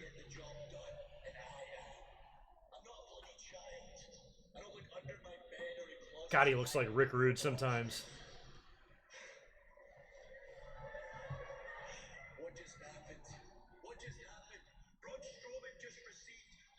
Oh, you want me to go win the title? See, Nick, the only problem with that is it wouldn't be fair. I don't want to give Brock Lesnar a career-ending injury and hurt him so badly to where he can't go to the UFC. And Strowman is like one of my favorite guys, and he's, you know, the star of the future. If I end his career by breaking both his legs and his neck, it's going to screw over WWE. So I'm going to go ahead and pass on going and challenging them for the title because I don't want to hurt anybody. Otherwise, I'd be there. But Strowman and Lesnar, they're no match for me. What's going on, Elias? Catherine, how you feeling? Elias is here. Dawn, I think you like Elias too. Brittany, I know you do because you're crazy. But he's here. Speaking of guys to elevate, this fucker with a guitar might not be a bad idea either. Alright, while Elias is talking, you guys soak him in. I'll be right back. I'm gonna grab a beer.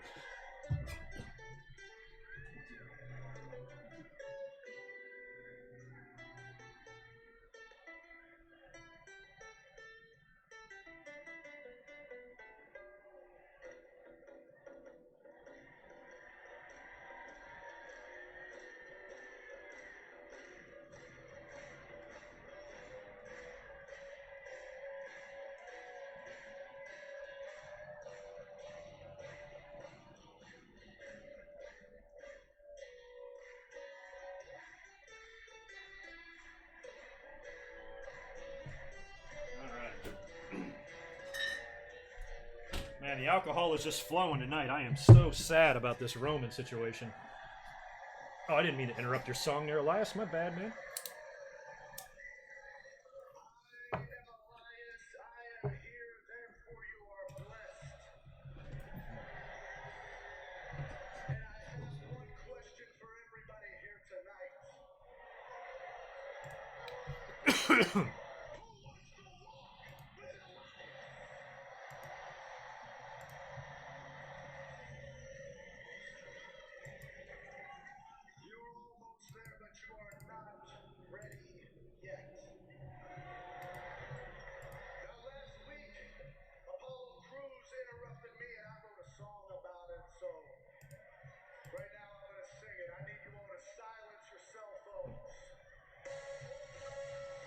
Who the fuck is NBA Live?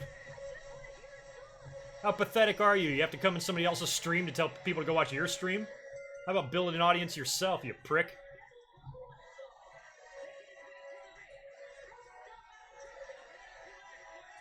Besides, if you're in here looking at me, you know what that means. That means your mom is going to see me, and she's going to be calling me up.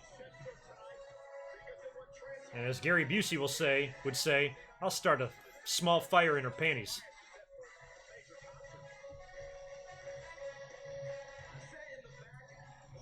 Brittany, the weather today was great.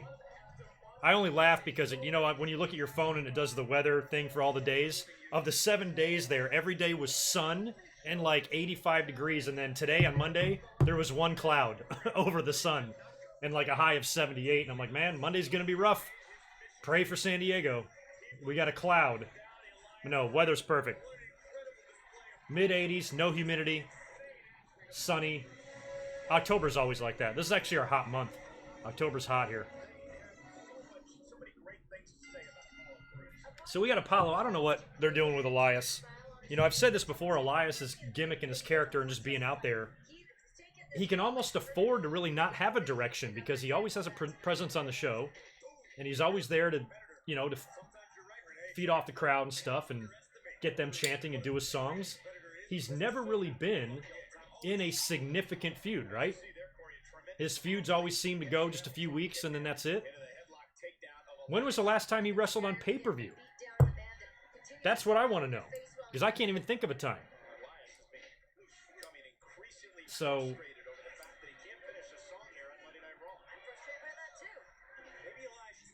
Renee's frustrated.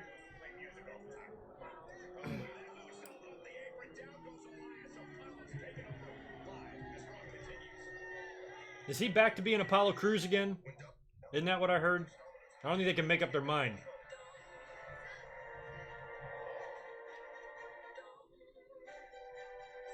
Freezing in Georgia? Can't be that freezing. I used to live in North Carolina. I was further north than you, and October would be chilly, but certainly not freezing. Ring the dinner bell and they'll come running for their mix of batch favorites. Choose any two or more like bread twists, specialty chicken, pizza, or salads for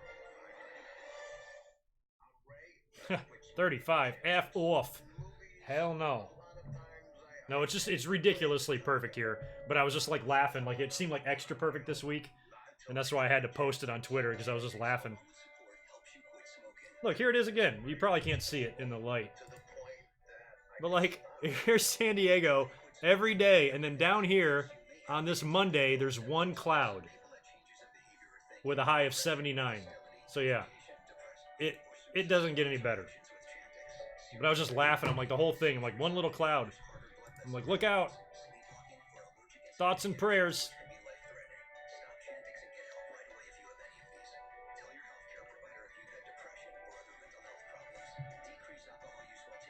I do miss I don't miss cold weather. I fucking hate cold weather, but I do miss chilly weather. I don't mind it getting cooler sometimes. I don't mind wearing a hoodie. I'm just not trying to wear mittens and fucking earmuffs and shit. I don't want it to be that cold. But I don't mind chilly weather. You know, I do. That's the only it's not a downfall.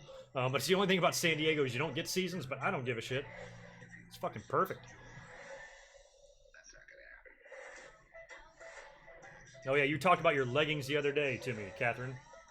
I'm sorry I have offended. Sorry to offend delicate Catherine Flower with your leggings. Oh, we got Tyler Breeze winning the Rumble. Man, it's going to be bad news for Strowman if he does, because Tyler Breeze is going to whip his ass.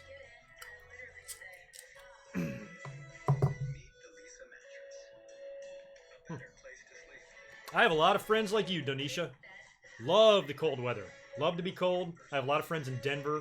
A lot of my family lives in Breckenridge, Colorado, ski resort, and they're always snowboarding and skiing and everything. And I was born in Michigan. I lived in Michigan, and I've experienced cold weather. But the minute I discovered the beach, I moved down to the beaches of North Carolina as a kid, and the minute I saw that ocean, game changer. I'm like, yep, that's it. This is my life now. I want to wear flip-flops forever. When I lived in North Carolina, actually, it would snow at the beach every now and then. Every couple years. So it would get cold down there, but nothing like Michigan. Or Denver. Or Minnesota, or Wisconsin, or Chicago. My dad lives in Chicago. It's balls cold. I was like, no, thanks. And like where I grew up in Michigan, it's like one thing I hated about fall and winter, it's just like, it felt like it was 8 months of gray. You know, you would never see the sun.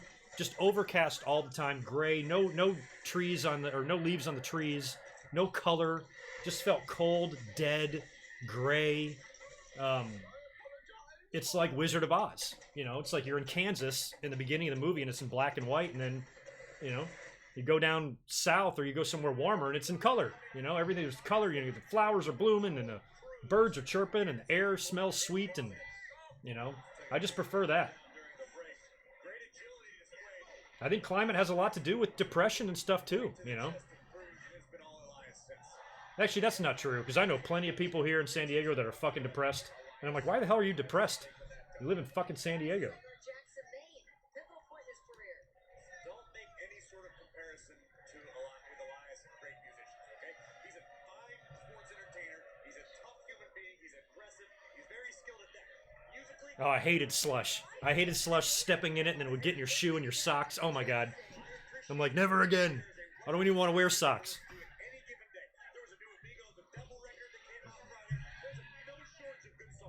Hell, I don't know if Barry is in here or not, but man, I might be joining Barry in Hawaii.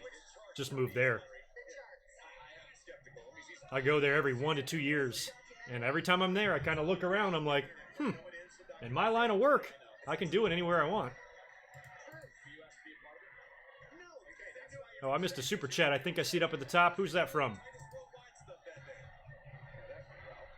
We got, oh, bro, sorry, Brumacane, or Brumacayenne, I still don't know how to pronounce that. I did not see that. Super chat, but thanks for the $5. The first time you watched WWE was back in 2011. Wow. I was already doing commentaries by then. Wasn't really hooked until I saw Taker vs. Triple H on NBC. When was that match? Was that like a Saturday Night's Main Event type of deal? Triple H? I have no recollection of that. Triple H wrestled The Undertaker on NBC? When the fuck did that happen? I would think it would be Triple H versus Taker at Mania 27 or 28. But I started watching wrestling, probably started watching wrestling in the early 80s, but my memories go back to like 79 when I would read magazines as a kid and I saw the pictures of Superstar Billy Graham versus Dusty Rhodes when Dusty was sent up from Florida to work for Vince Sr. and challenge Graham. And they had like 3 matches. And the pictures of the matches were all in the magazines. And I remember the shot of the bull rope match where Dusty hangs Superstar over the top rope and he's bleeding and he's choking him with the fucking rope. And I remember being a kid, like, being scared of it. Like, what am I looking at? Like, this guy's trying to kill this guy. And that's like my first flashbulb memory as just being a little fucking 3-year-old piece of shit. Remembering stuff like that. But probably started watching in 82, maybe around the time that Hogan appeared in Rocky. It was still before he got to... I was watching wrestling before Hogan got back to WWE. He was still in AWA at this point. By the way, Cruz and Elias are still wrestling, for those of you who care.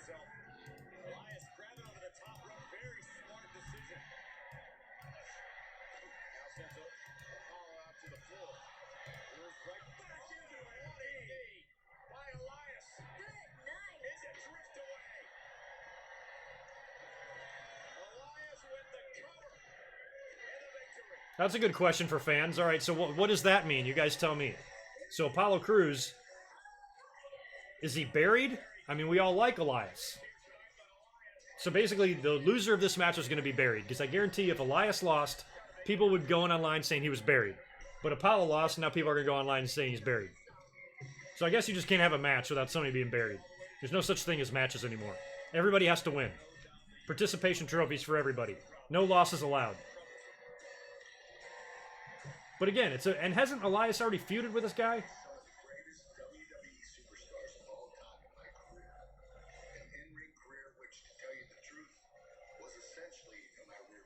Kurt, you are incredibly clean shaven. It's been tough to get rid of that edge. It's hard to accept that you can't do all the things in the ring that you used to when you used to be one of the best in the world. Now, years removed from some people debating whether or not I was the best ever, ironically, I find myself with a chance I never thought I would have. To win the WWE World Cup tournament. So they got Kurt putting over the World Cup. Hey, you want this big-ass plastic yellow cup? All you got to do is win 3 matches. My biggest challenge yet. There's the architect, WWE Intercontinental Champion, Seth Rollins.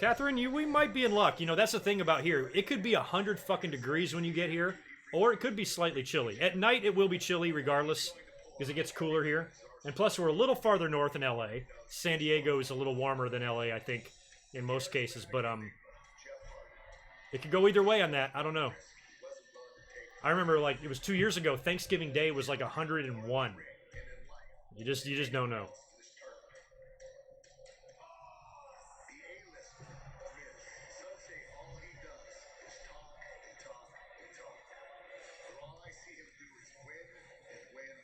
Down ice, you're right. Except for eyebrows, you're right.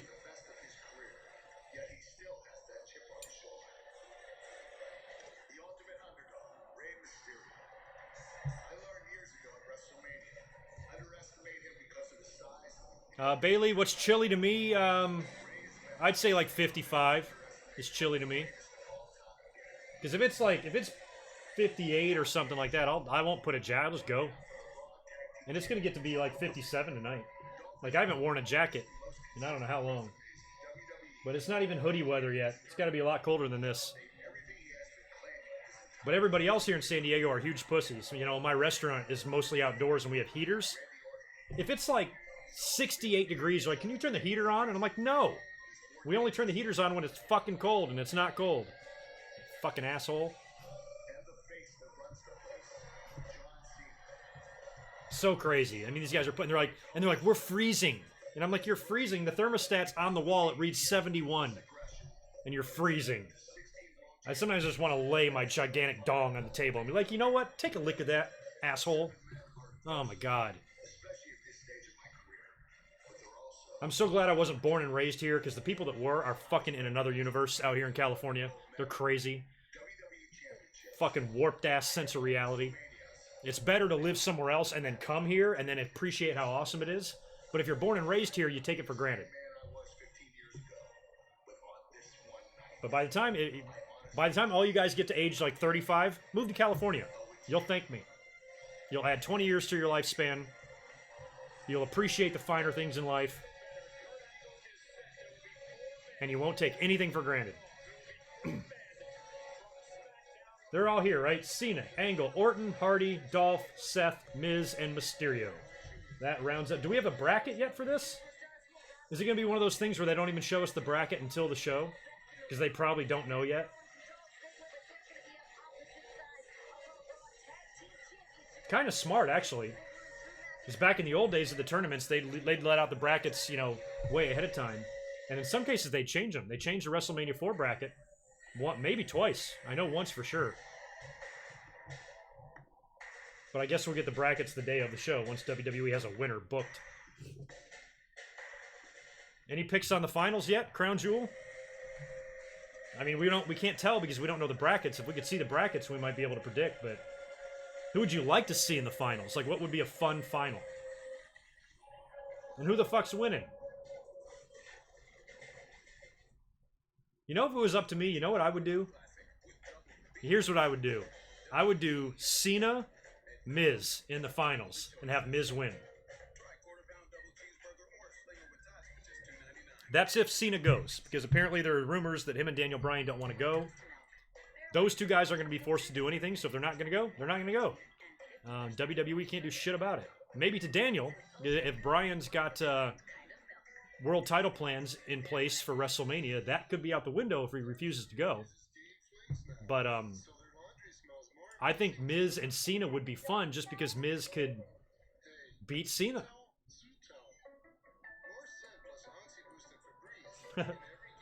Yeah, have your cell phones ready. Have your cell phone cameras ready on the train in New York.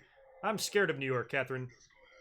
You know that phrase, this city would eat you alive? Oh yeah, that city would eat me alive and shit me out on the fucking sidewalk. And then locals would just step on me as they walk past me. Don't think I can handle it. I'm way too laid back. Everybody's crazy. It'd be too much going on there. I'd be nervous as shit. It'd be like a lot of anxiety, nervous energy. I'm like, somebody give me a joint.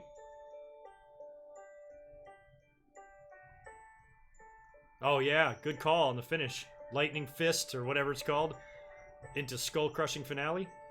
Yeah, and that's another thing I wouldn't even mind seeing. I wouldn't mind seeing Cena put him over clean. That's going to be tough to ask for there. That might be a lot to ask for. Just Miz winning is all I really care about. But if it was some sort of a deal where Cena actually lost clean, oh my god, Miz can be on SmackDown. I defeated John Cena, blah, blah, blah. I deserve a title shot. And Paige is like, yeah, you kind of do. You defeated Cena clean and you won the World Cup. You and AJ, Royal Rumble. It's done.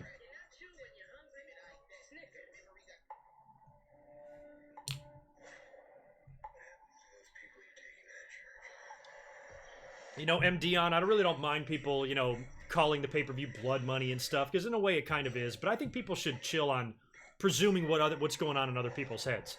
How do you know that about Brie? That she's going to make him go get that blood money? Have you know? Does Brie seem like a horrible person? I mean, I know she kicked Liv Morgan in the face, but it doesn't mean she's some douchebag. She seems like a totally sweet chick. Why would you even say that about her?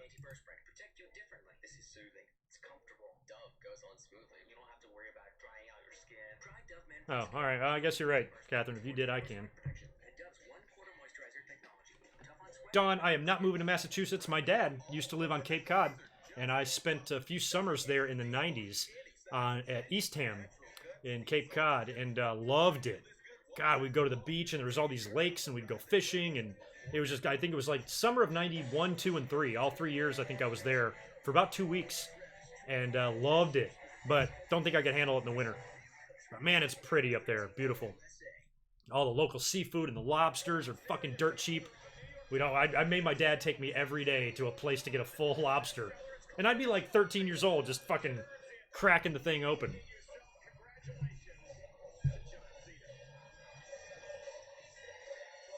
Oh, John Cena was in a picture book. I'm sure the fans love that. Elias is gonna try again. Why?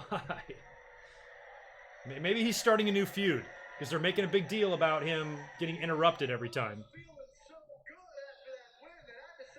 Dominique, man, it's good to see you in here. Thank you for the super chat. You're just getting in here now? Oh my god. Yeah, so you heard what happened with Roman, but you didn't see it? Fucking heartbreaking. Well, that didn't last long. Corbin's out here to interrupt Elias now. But Dominique, we're going to get Strowman and Brock is now a title match at Crown Jewel.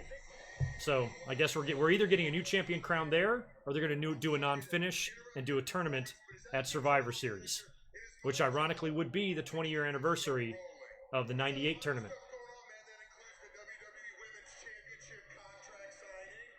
Elias, please hit this bald fucker with your guitar. Stupid ass, no hair. Psh. What's the matter? Can't grow your hair? Psh. Corbin.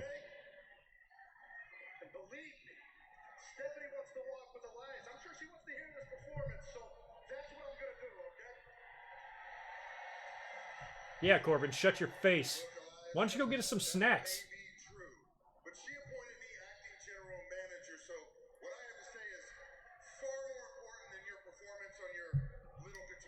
Not if I stick this little guitar up your little tiny asshole.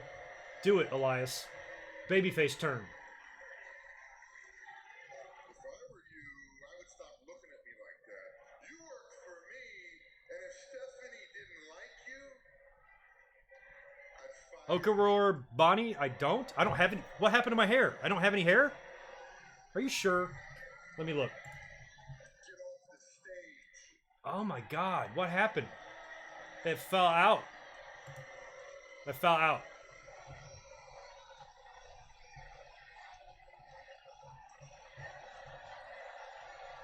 Please smash him, Elias. Jimmy Anderson, thank you, man, for that generous super chat. I don't know what currency that is, SEK. Friend of mine died from leukemia. It sucks. It does. Thank you for that, man. I appreciate it. This goes out to anybody that has those problems. My brother-in-law, I was saying earlier, also had leukemia as a child. And he's been in remission for like close to 30 years. But you're never out of the woods, and that's just what sucks.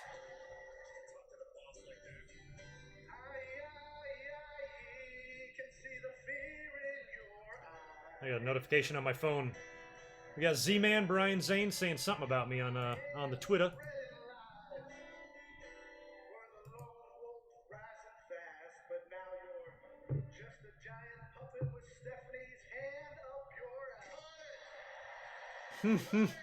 Oh, too bad.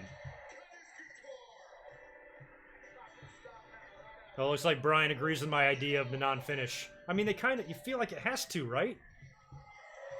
Do the tournament or something.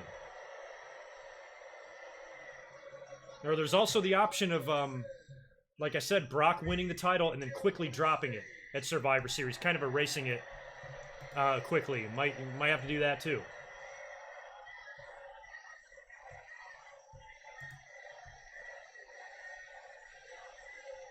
Corbin's like demanding that Elias leaves. Please honky tonk man him and turn back around and smack him. Come on, Elias. Renee. Elias, you're gonna take that? Here he comes. I was like, it's like the snake pit when Honky came around and nailed Jake. Come on.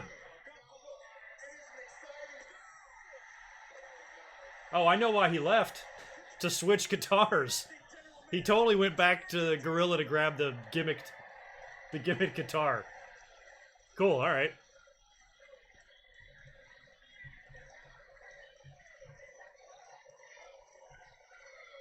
Well, that might be a face turn, I don't know.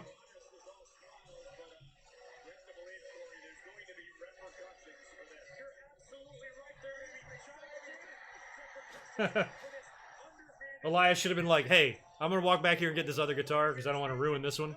Certainly wanted to hit the acting general manager with a guitar. I mean, that guitar fucking exploded. Never seen a guitar explode like that. Yeah, Renee, I just said that. It almost thinks like, it feels like it would be more realistic. It looks like you're just smashing driftwood over somebody. Like that guitar shot I referenced on the snake pit. You go back and watch that. That was a real fucking guitar that they put a hole in Jake's head, and it didn't explode. It just dented. You know, I don't know if you can make it out of something to where it doesn't kill the guy, but at the same time it looks a little bit more real when you smash it.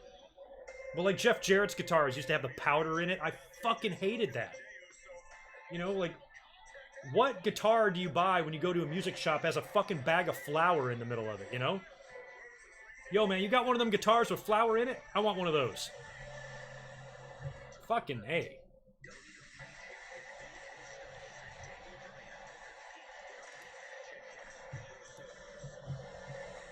Well, we still got an audience of close to 600 people. This is a pay-per-view audience in here tonight, so I appreciate that. If you want to smash that like button, I'd really appreciate it. Give it a Claymore, give it a Falcon Arrow, whatever you have to do. Maybe we can get up to like 200 likes. And I released a Retro Survivor Series review this morning that's up there in the top right-hand corner of the screen if you want to give that a look later on. And also give that a like. I'm trying to get 400 likes on that video. If I do, I'm going to fast track and do another review that you guys have been requesting that I felt like I didn't have time to do.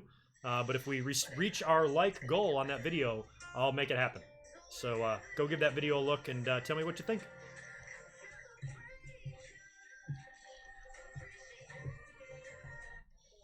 Dawson Gaming, horrible things happened today, man. Roman Reigns is no longer the Universal Champion. You've got to know this. I can't be your first stop online today, right? You've seen the reports. Roman opened the show. He was diagnosed with leukemia 11 years ago and beat it. And it's back. He forfeited the Universal title. Crown Jewel will now be one-on-one. Braun Strowman versus Brock for the title. And Roman is indefinitely off of TV until he deals with this injury. It's not a work. It's not a ploy to get him over. It's all 100% real. And the talent, the announcers, even the fans, showed him a lot of love, which gives me hope that there actually is a life-beating heart inside all of these assholes. Everybody was cool. Everybody wished him the best, and that's all you can really do.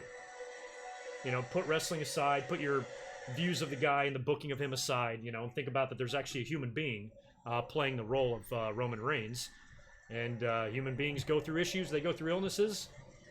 And for those of us who are here tonight that have our health, count your blessings. Count your fucking blessings. Not all of us are that lucky.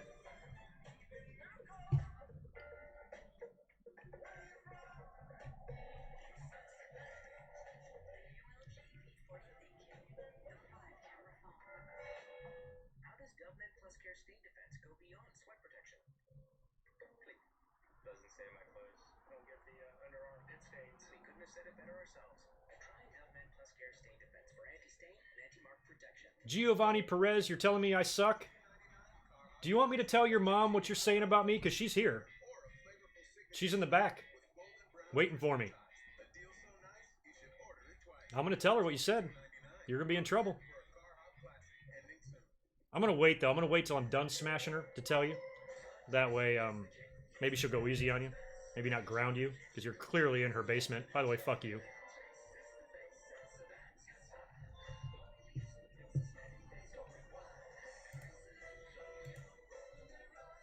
Yeah, the Roman news, man, is quite sad, to be honest.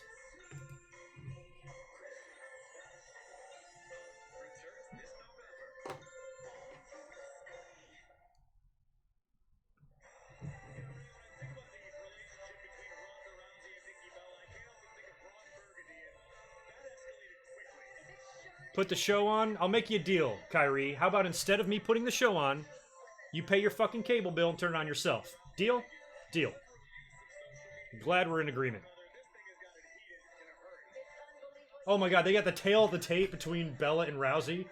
Rousey should have all of her shit, and then Bella should just say, suck. Oh my god, the tail of the tape? Are you kidding me? Like, when it lists the accomplishments, what did it say? You know? UFC champion, fucking celebrity, bona fide star, ass kicking machine, and then on Bella, fuck John Cena.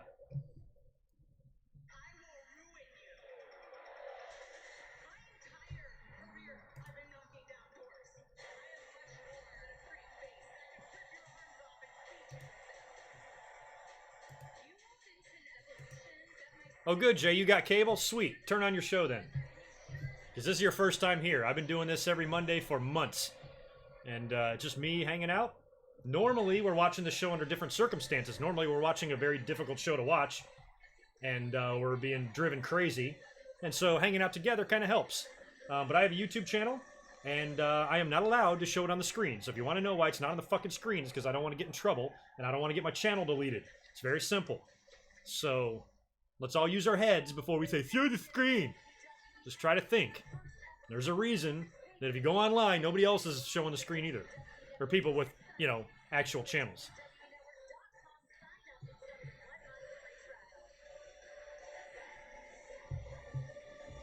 We got contract signing? I didn't even know this was happening.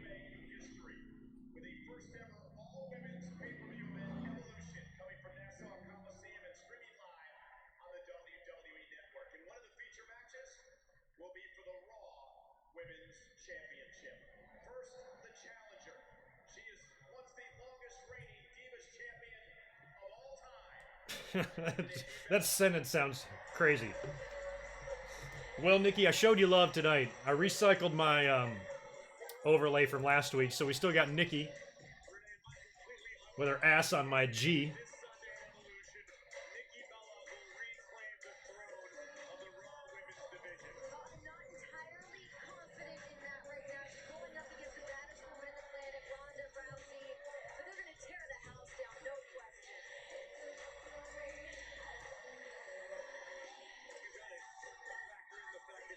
I'm always so confused of, like, the Bella's confidence. I mean, I would be scared to fight Ronda Rousey, you know, much less if I was one of these chicks. Like, even if there's two of them. I don't care if you got 9 Bellas. Ronda Rousey's like, yeah, bring them all on. Me versus 9 Bellas. It's like the 4 Doinks thing at Survivor Series. Like, a lot of people are, like, people are really mad about Evolution, and I swear it has everything to do with Nikki Bella. But I wouldn't worry too much, man. She is not going to dethrone Ronda. Not if WWE wants a big match at WrestleMania.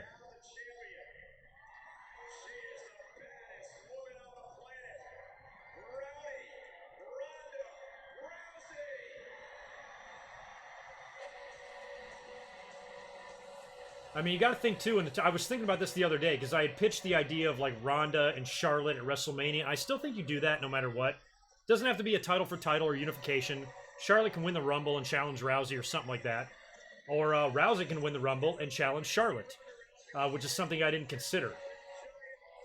But you got to wonder in WWE's mind, what do they want from Ronda at WrestleMania? Do they want to have Ronda Rousey win a match at WrestleMania, or do they want to have Ronda Rousey lose a match at WrestleMania?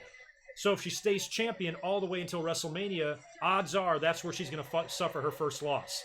But if WWE is like, well, we don't want her to lose at WrestleMania, we want her to win at WrestleMania, that means she either retains and continues that crazy run, or she drops the belt quickly here, then wins the Rumble or does something to get a title shot and wins the belt at WrestleMania. Winning the belt at SummerSlam and WrestleMania, that'd be pretty crazy. But just depends on what they want to do.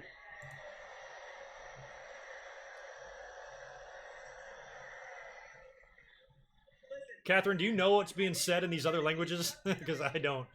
Well, you're blocking them, though.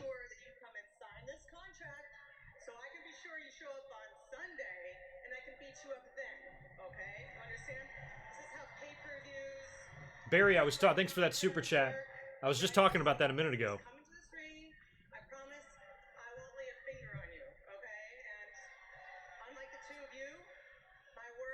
But I'm thinking it's got to be Strowman, man, because it's Brock and Strowman. And Brock's not going to win. He's going back to the UFC.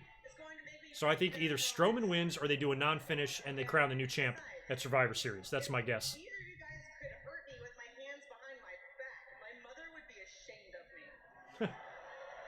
Maybe Ronda's writing her promo tonight, too. That's how Ronda should be. She should look, I won't kill you because you know I can.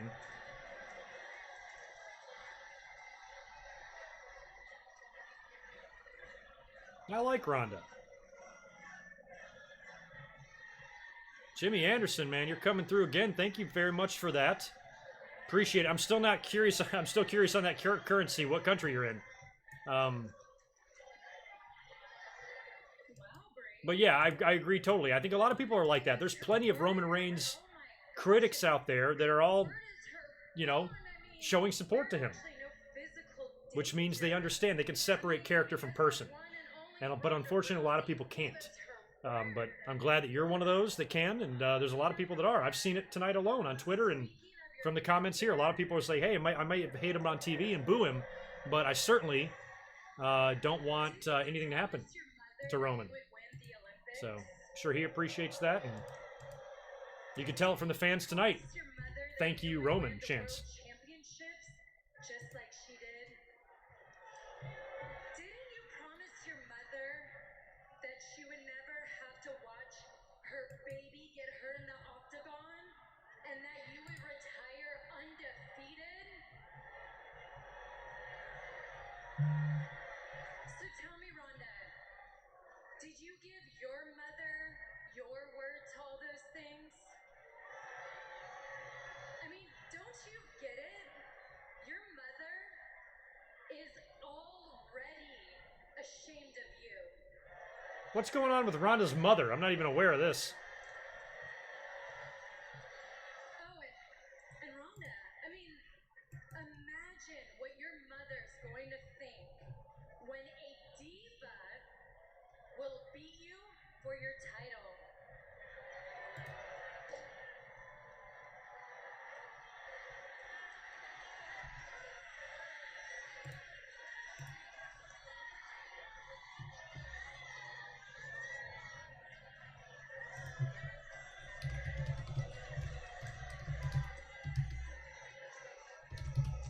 Oh, she slapped the bitch? Oh, no, she didn't.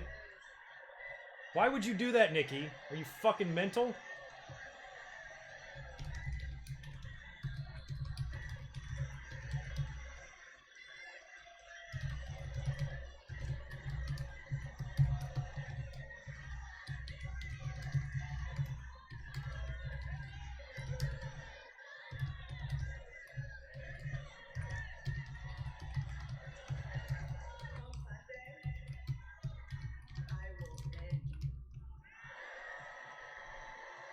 I will end you. I give you my word.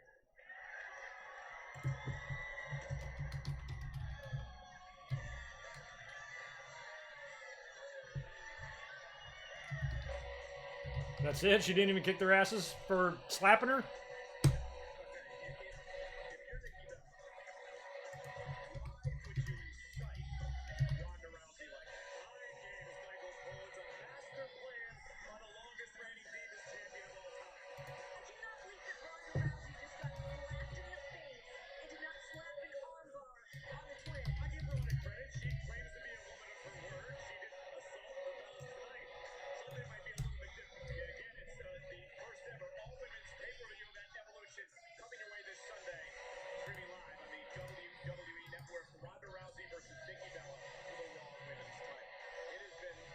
Well, Ronda, I mean, that's kind of cool.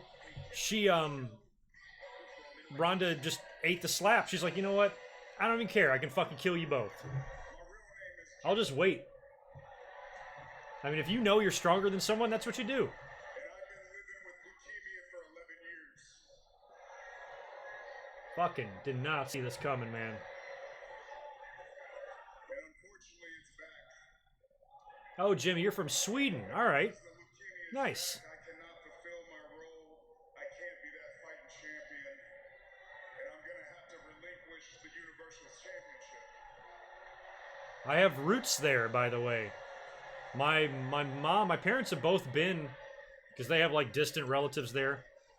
That's cool, man. Well, thank you. Biggest fan in Sweden. No means is this a retirement speech. That's what's cool about the internet and YouTube and shit. And like, it's not just people in my own neighborhood. Like, people in Sweden know who I am. That's awesome. Thank you for your support. I really appreciate it.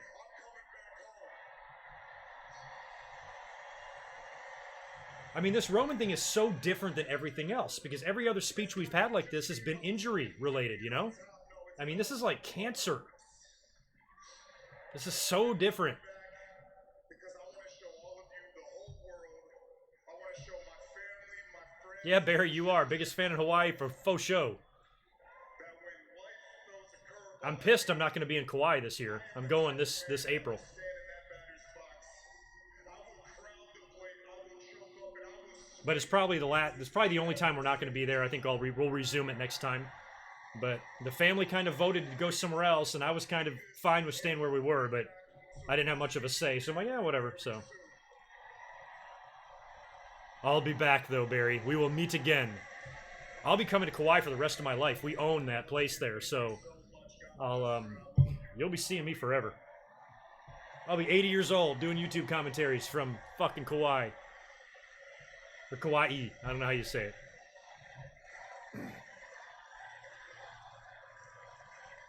God, Roman.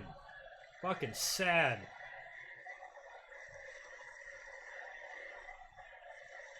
Like, it's just much bigger than, oh, my wrestling career is at stake. Your fucking life is at stake. So Roman, I mean, you know, the tears aren't because, oh, the wrestling world's gonna miss him. The tears are because the world itself could miss him, you know? Their support and thoughts for Roman and his family in this tough time. Just a glimpse of the impact that Roman Reigns has on all of the men and women here in WWE.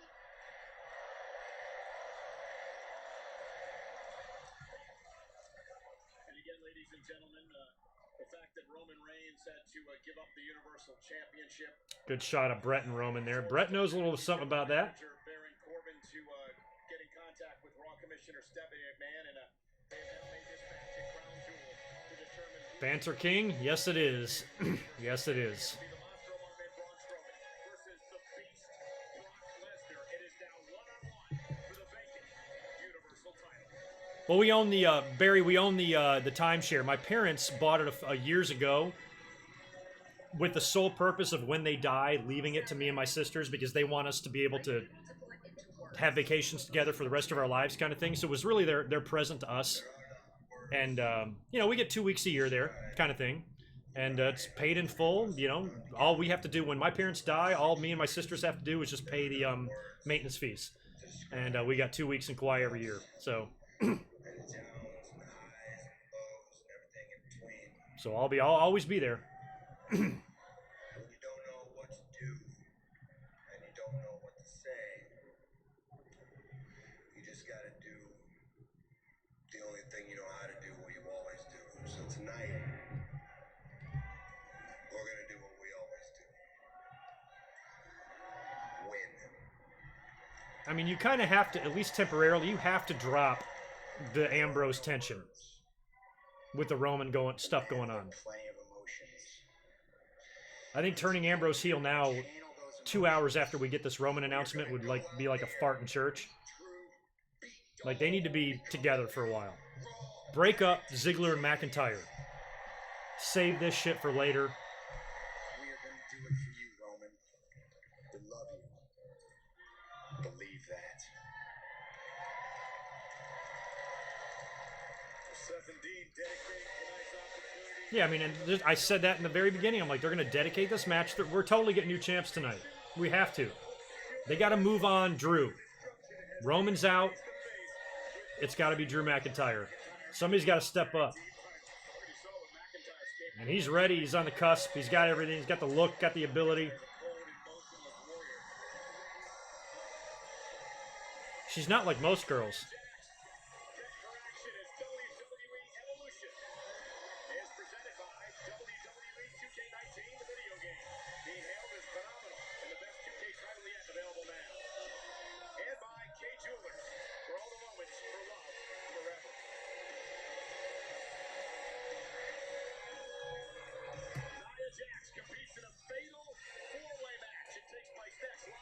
I wasn't aware Nikki has a new man. She does? I was hoping word hadn't got out about that yet. I'm not ready to be on Total Divas and everything.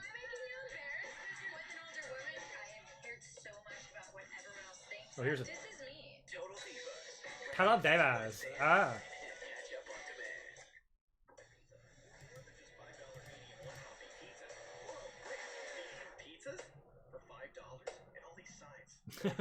Fuck off, Johan. Johan. I love it when people like, come watch my stream. I'm like, the day I go into somebody else's stream and say, hey, come watch my stream, that's the same day that I slam my own dick in a car door. It's not gonna happen. There's a contract in every cigarette. When you light up, you sign up. Don't let tobacco control you. Yeah, it's been like that all night. We've been on 500 or 600 all night, Sir Joseph. I wish it was under better circumstances. I think a lot of people are around YouTube right now because of the horrific news of Roman Reigns. But yeah, pretty solid audience in here tonight. Sweet. Make sure you subscribe if you're new. We're on the road to 25,000. We are... Oh, you know what? No, there's only an hour left. I doubt we'll get there. But look, we are only 90 subscribers away from 23,000 on the channel. So if you're in here and you're not subscribed, click that subscribe button. It's literally right underneath the video. You can see it right there. Give me a click and maybe, just maybe, we can get to 23K in the next hour. And then next stop, 25,000. Yeah, Jimmy, thanks again for the sweet-ass super chats. You're the man. Braun is interfering tonight and costing him the titles. That's what I figured. I said that earlier when before Roman even made his announcements. I thought we were going to see a title change tonight. It just felt right because you should put the belts on Seth and Dean, stretch out their split a little longer, do the split between Dolph and Drew now in order to get Drew away from that nonsense and he can move on to something else. And then Roman Reigns made his announcement, and then that even intensified it. I'm like, well, yeah, they got to win the belts now, dedicate it to Roman. And then, when Paul Heyman cut his promo, and Strowman interrupted, and got claymored by Drew, then I'm like, well, now it's a done fucking deal. You know, it's like, every box is checked. This has got to be it. So, I'd be very surprised if Dean Ambrose and Seth Rollins do not win the tag team titles tonight. Seems almost a guarantee.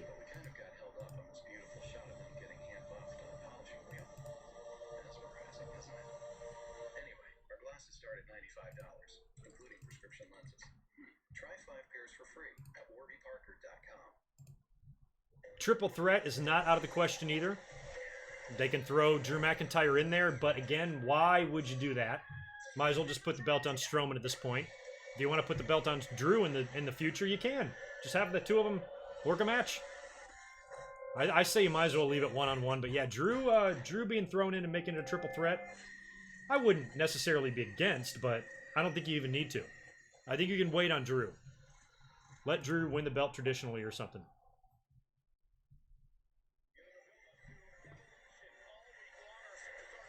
Oh, we got Bellas and Rousey. They're all going to be on with... I hate that bitch, Megan Kelly. She's such a whore. I shouldn't say that.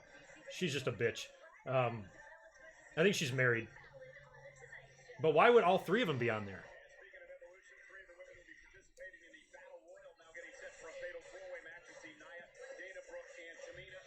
Tamina, Dana Brooke, and Nia? They're a team? How about a Lunder Blaze? Is she in there? Where is she? Oh, there she is. There's Medusa in the back. Oh, wait. I want to pause this. Can I pause it? Oh, fuck. Nope. I wanted to kind of look at that field of that Battle Royal.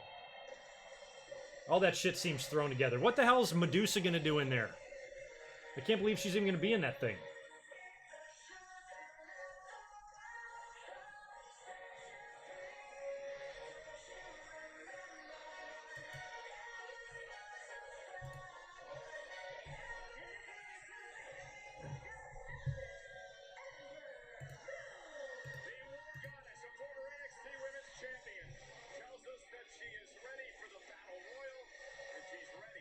Actually, I'll give you that, Nick. I will kiss Megan Kelly on the mouth. Actually, I would anyway, even though I hate her. But I'll take anybody over Nancy Grace. Nobody is worse than Nancy Grace.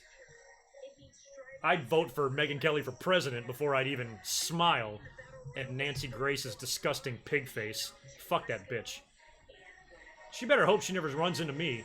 That stupid, annoying voice of hers, ain't gonna be no match for my ass. I'll have that fucking ugly bitch crying within seconds. Fuck her. Oh my god, I hate her. Ivory and Molly Holly are in it? I didn't even know that. Michelle McCool, I knew that. But again, like, they're gonna put in all these women from the past, many of whom can't work. Molly, Ivory can, but Kelly, Tori Wilson, come on. It's gonna be great to see Tori. My God. But, and Michelle was never any good. Sorry, Taker. Your wife sucks. I don't know. And it's a future championship opportunity, so you almost... What is this? What are we even watching? What's going on?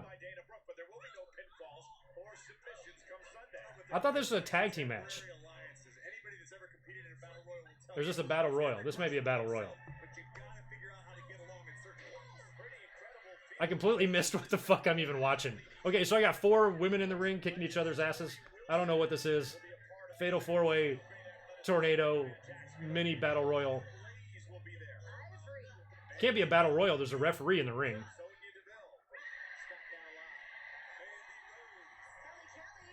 Looks like they're kind of building this Tamina-Nia thing, which I thought was a natural feud anyway, 2 years ago, but... I mean, Tamina's a big gal, but Nia is tossing her around like she's nothing.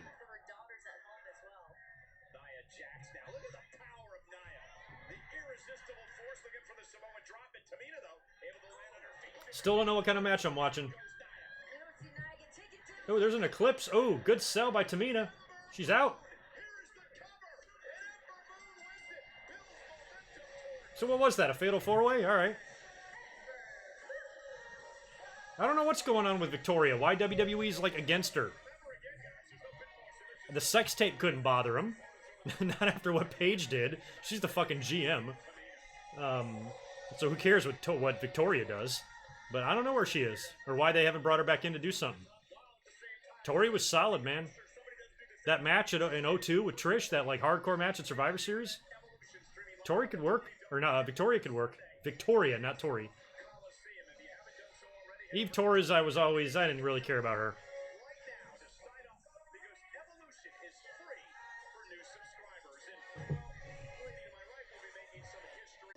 Uh-oh. I got a small problem. Can y'all see and hear me? My YouTube just told me there's a problem. Oh, never mind. We're good now. Yikes. Remember last Tuesday? YouTube went down? That kind of was the same thing that just happened here. Alright, I think we're good.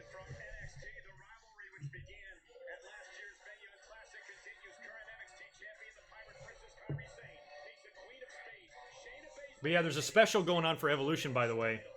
If you subscribe to my channel, and then you go sign up for the WWE Network, you're going to get Evolution for free. So it's a great deal. All you got to do is subscribe. Just go over to my channel and click that subscribe button. We are on the road to 23,000. And as long as you go sign up for the WWE Network right after that, you're going to get Evolution completely for free. It's my way of saying thank you. Oh, there they are. Oh yeah, McCool, Zelina Vega's in this. Riot Squad. The other one. Mandy Rose and what was DeVille? Absolution.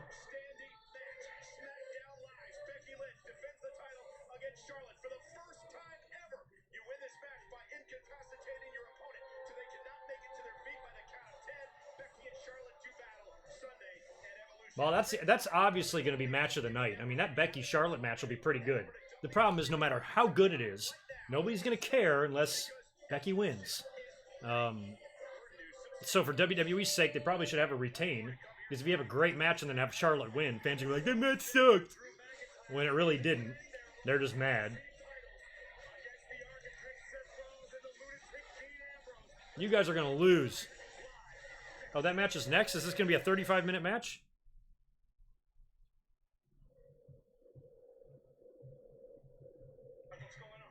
Oh, I saw NXT this week. Nikki Cross spilled the beans.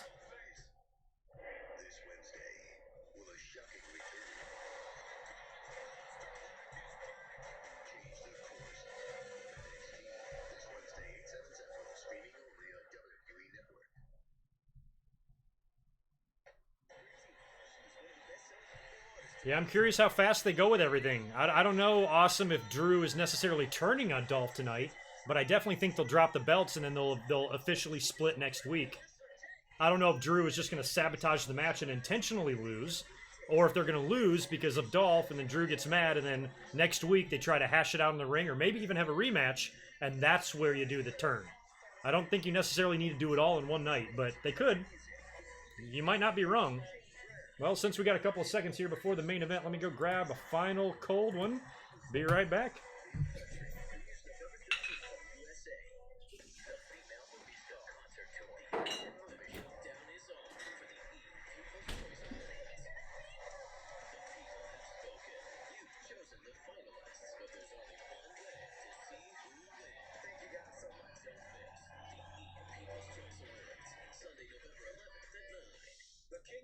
Crazy, making 10 nuggets just $1.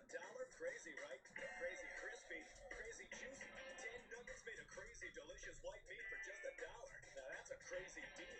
Enjoy 10 golden nuggets for just $1. Only at Burger King. All right, we are back. Man, I feel like later on tonight too, I've got to do something on the channel about Roman Reigns.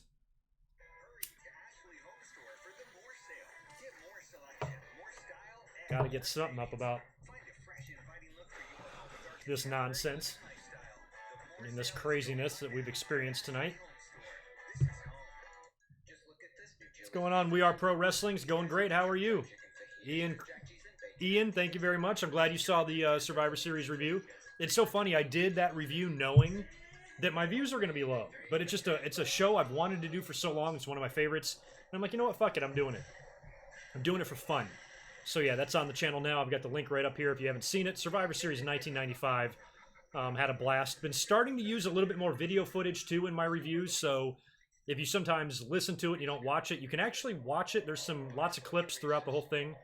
I'm just being sporadic with it a little bit, not using too much.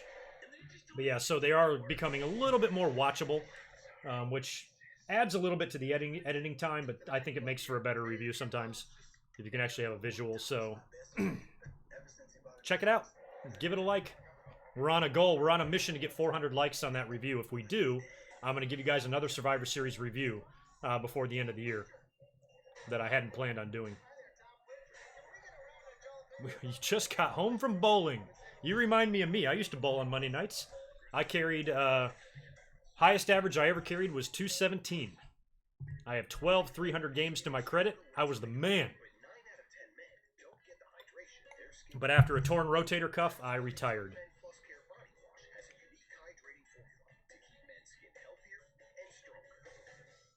Wild card match was the best. Shit was all over the place, man.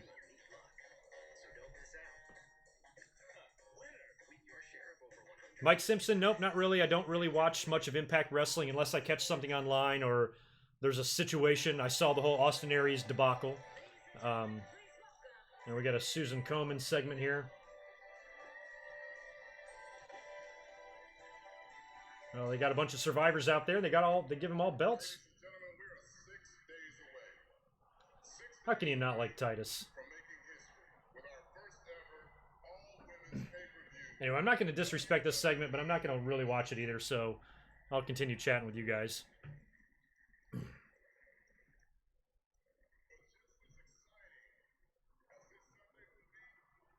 No, Barry, as long as you keep, like, my problem earlier with the footage, if I ever got hit, like the WrestleMania Memories commentary, is I was using long bits of footage.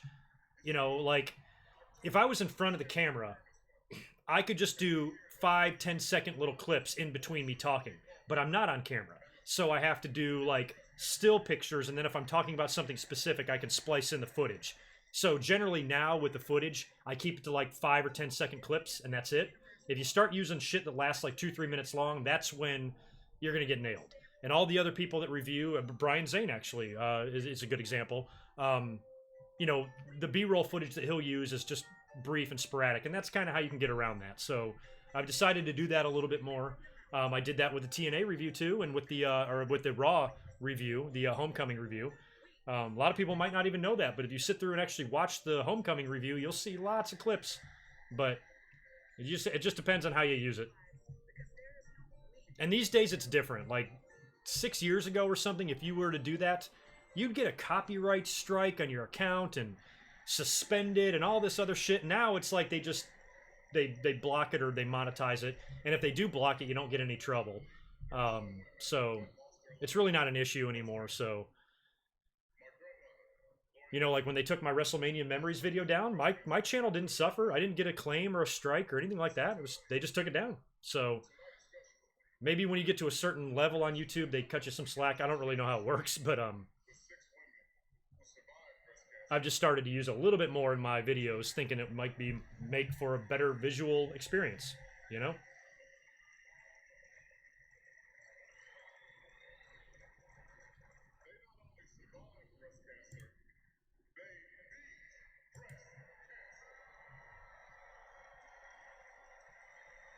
Oh, Steel Panther? I don't even know where to start, man. Are you really just getting home? Have you been online? Are you aware of anything? Because I'm about to drop a bombshell on you. I'm going to let you collect yourself and make sure you're not aware of this. Otherwise, I'll let the people in the chat fill you in. But if you're really just tuning in now and you have no idea what's going on, the wrestling world was turned upside down. Literally.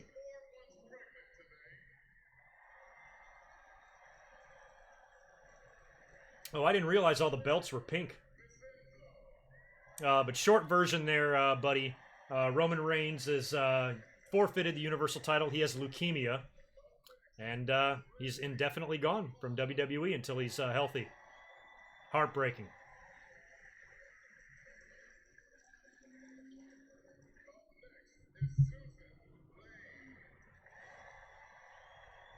That's weird. I used to know somebody named Susan Lane. Crazy. That's not her.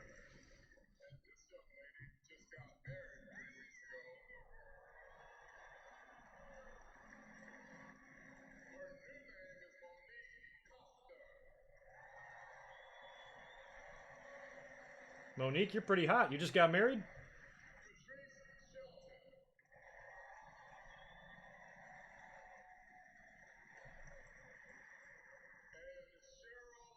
Oh yeah, Elias turned face, I guess technically.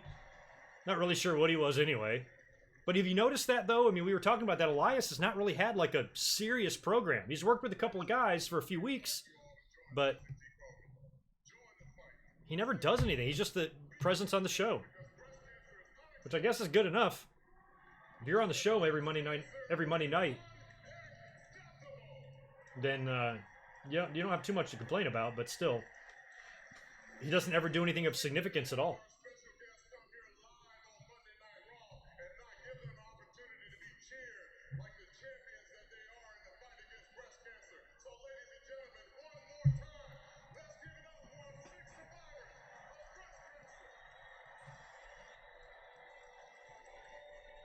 I saw Stephanie tweeted out something really nice about Titus like a couple weeks ago. Like, he's one of the most amazing men I know. He made some list of most successful something or other, or whatever, and she was congratulating him. But I'm like, why the fuck did you guys suspend him? You know, like, what was wrong? What is wrong with you guys?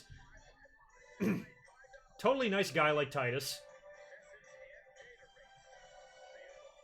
Maybe made a mistake, but not a mistake that would cause you to be suspended for 60 days or whatever it was. Like, Jesus. He's one of the most amazing men I know. Well, then you should have vetoed the fucking suspension. Fucking bitch.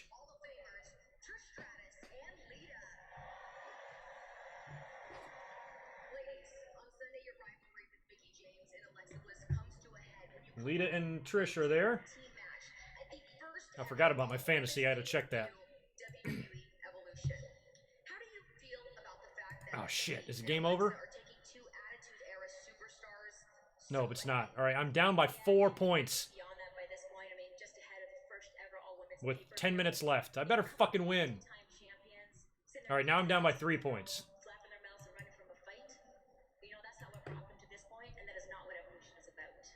Right, but the more jokes that Alexa and Mickey want to spit, the better it is for us. Because we've had our sights set on evolution from the jump. Trish, every time I get in the ring with you, you take me to the limit, you make me a fiercer competitor, and we're ready for this. You know, we have proven time and again that we bring out the best. James, I know. I remember hearing that story. Which makes it all the more awesome why Titus is who he is. He could have easily gone the other direction. I love Alicia. What is she wearing? Girl, you are a tall, delicious drink of water. That was adorable. She's like if Lady Gaga was a crackhead. And Alexa, we have a little message you should send back to them.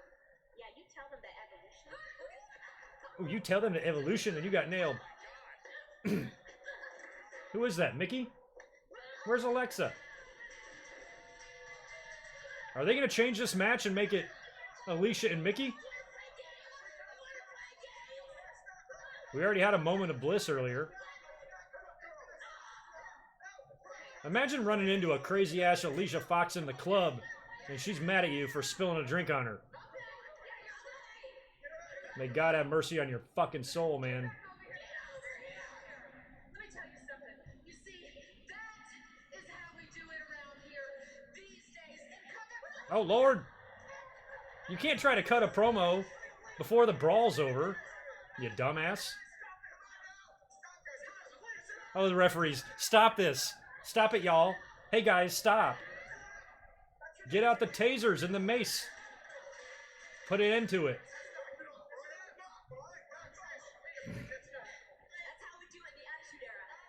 That's how we do it in the Attitude Era. Mickey's like, oh yeah, I was there. Or actually, she wasn't. Man, tempers are flaring, but the WWE Hall of Fame legends, Team Bestie, Trish Stratus, and Lita, they're going to battle a woman that they're all too familiar with in Mickey James. And her new Yeah, it's very conceivable, Chiefs Kingdom, that Roman could be back around 2020. He might be out a good solid year or more. It's hard to process, man. There hasn't really been a time that he wasn't here. Has he ever really been hurt? He had the mumps. He got suspended. What else? Other than that, he's been working hard.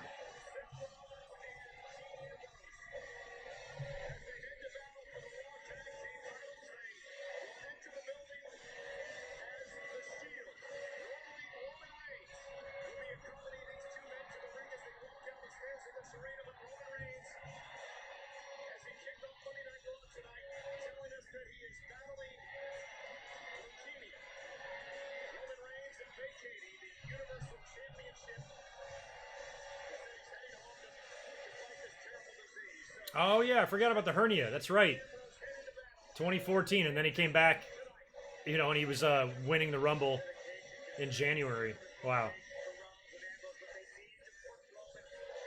I'm guessing, Mile Wrestling, that Strowman, you know, if you just go in order of, you know, who your top contenders are, it's got to be Strowman.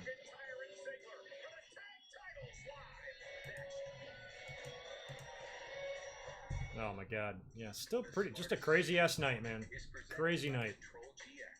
The first shampoo that gradually reduces gray. Stone Cold Steve Austin, a man with stunning intelligence.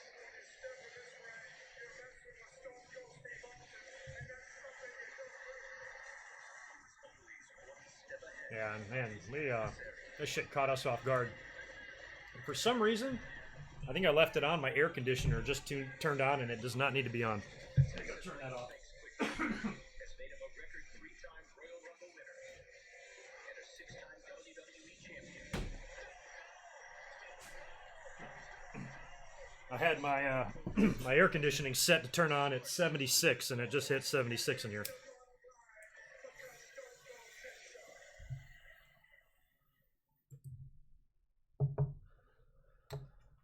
Is turkey in a vat of boiling oil. And these are Arby's deep fried turkey sandwiches. What inspired us to serve the tastiest yet most risky preparation of turkey? A really confusing motto here at Arby's that we live by. If you love it, Enzyme, you are a dumbass. don't love it that much. You're still skeptical. Well, then you're not a wrestling fan, because if you're a real wrestling fan and you really watch enough wrestling, you will know what the difference between a work and a shoot. And if you can't tell this, then you are about as blind as anybody's ever been. This year was a close one. It should take the most bare minimum amount of wrestling knowledge to understand that this was 100% legit. So a tree falls in your brand new car and totals it. As if that wasn't bad enough, now your insurance won't replace the outright because Oh, thanks. You enjoy my hair? Yeah. I just had it done. insurance won't replace your car. I got highlights done. I frosted my bush. Looks fabulous. Fucking fabulous.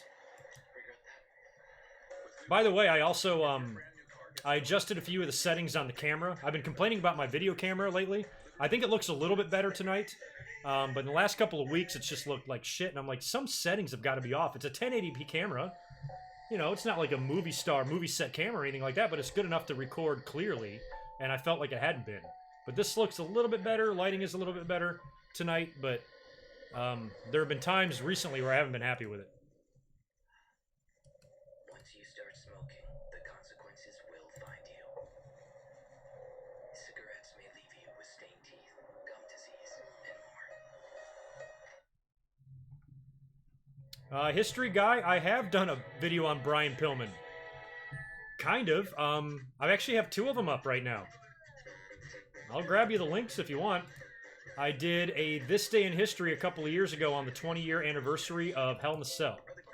And that was in 2017. And that was also the same day that Brian Pillman's death was announced. And then, recently I did a mic drop. Like, I pulled off the audio, the Brian Pillman portion of the audio, and made a mic drop of it. Here, I'm going to type it in the comments for you. Hell in a Cell, This Day in History, and then here's the link for you. There you go. Knock yourself out. And you're curious about meal kits, but don't know where to start. Catherine, you're peacing out already? All right, good night.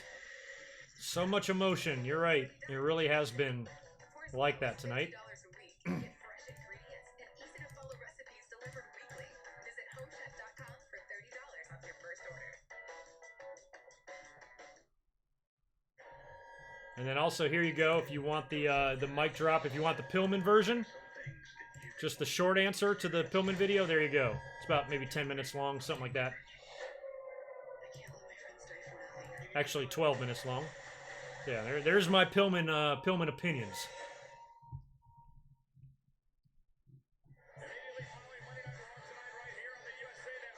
Man, that wide shot of the talent on the Evolution, that was a lot of girls. 3, 6, 9, 12, 15, 18, 21, 24, 27, 30. There's got to be at least 32 girls right there. Is that even including fucking Medusa and shit? It's not. That's current girls. All right, tag match is about to start. Quarter till the hour.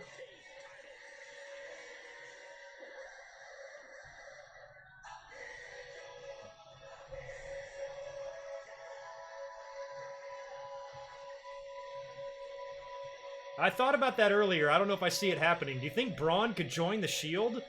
I don't know. I say no, but I thought about it. It crossed my mind too. I mean, if Braun shows up here to fuck with Drew, I wouldn't mistake that for him joining the Shield. I think it's just he's pissed at McIntyre. But you never know.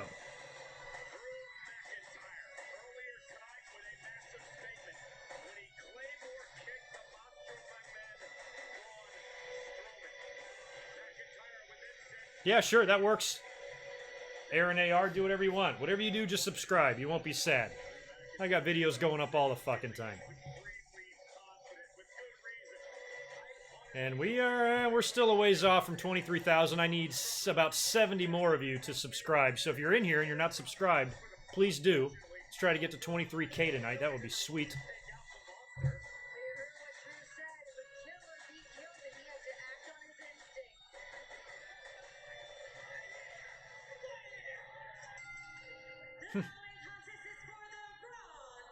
Dolph's awfully confident tonight for some reason. He shouldn't be, but he is.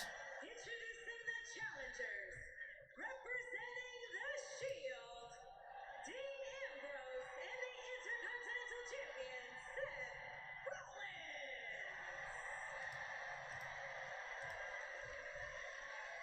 Their opponents, they are the Raw Tag Team Champions, Drew McIntyre and Dolph Ziggler. We're getting a title change here, y'all. You have to weather what should be an early emotional storm from Ambrose and Rollins because of the announcement tonight. Please live video see. No, stupid, can no do. There's nobody in the locker room that wasn't at least affected some way by Roman Reigns' announcement, including McIntyre and Ziggler. That said, can Seth Rollins and Dean Ambrose focus the That ref looks like Christian. the emotion they're feeling? He kind of does. He actually looks like one of my friends. We know he's remorseless. One of my friends named Eric. Looks exactly like him. Made by Rollins, and here comes Seth Rollins, the current Intercontinental Champion, double team by Rollins and Ambrose on McIntyre. And Dolph Ziggler gonna pay for it with a double team. And this is that early storm I was talking about from Rollins and Ambrose. Like, let me just say this to the people. I mean, it amazes me we even have people that I thought, you know, my audience is normally cool. Granted, the audience is a little bit bigger tonight, but come on. If you have to ask if the Roman shit is real, like, even if you didn't see it, let's just say, for example, you didn't see it, you just got home, you see online, you see on Twitter, you see somewhere Roman forfeits title, battling leukemia. And you have to question if it's a work. Okay, fine. Let's say it is. What's the payoff? What do they do? How do you write a storyline for fucking leukemia? You know, like, it's not an actual soap opera. We're on a soap opera. If a character gets diagnosed with leukemia, they're in the hospital and they go through the whole thing, and it's, you know, that's what are you gonna do? Put Roman in the hospital, and you're gonna do TV from the hospital? I just don't understand, like, where you think it can go storyline wise for Roman to have leukemia. To show up next week and turn heel and reveal it was all a ruse? Okay, fine, but why? Why would you even do that? Why would Roman even do that? What does he have to gain? He's the Universal Champion. So basically, even if it was a work, it would make absolutely no sense whatsoever to do it.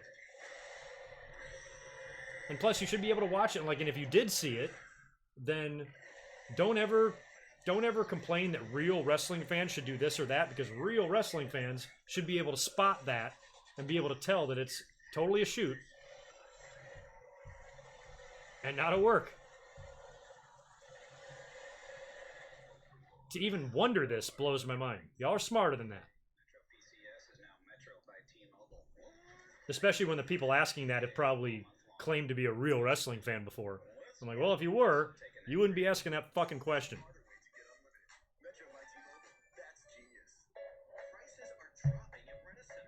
And plus, it would just be, yeah, you're right, it would be sick, you know? They wouldn't do that. That's what I'm saying. Like, where would it go? If it really was a work, where is it going to go? Where does the storyline end? Roman Reigns turns heel, becomes the biggest douchebag in history. WWE is smeared all over the media for making a storyline out of leukemia and shit, and done in poor taste right in the middle of breast cancer month. Like, there's no way. There's no fucking way.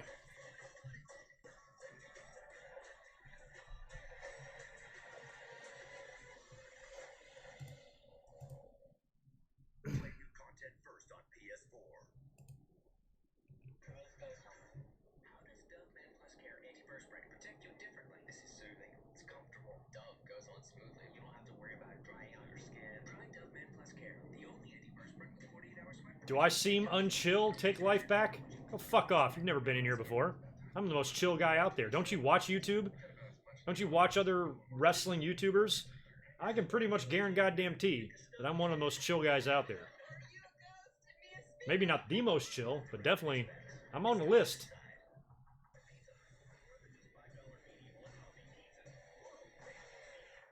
I rarely get angry. The only thing that pisses me off is idiot fucking fans that unfortunately are everywhere.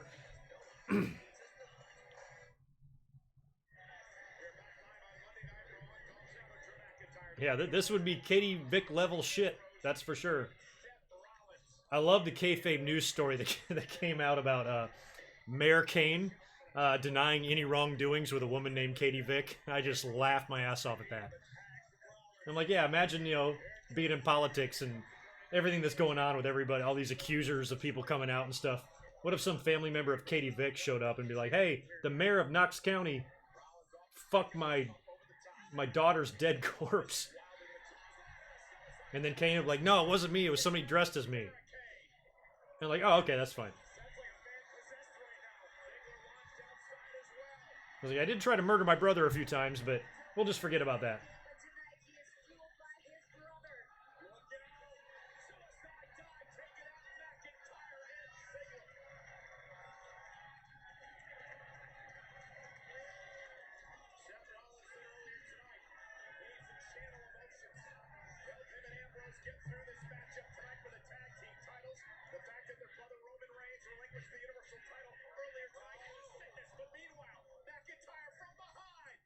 Oh, I was about to say famouser. I thought Dolph was going to go for the curb stomp. What do they call it now? The stomp or something else? The romp and stomp? I don't know what the fuck they call it.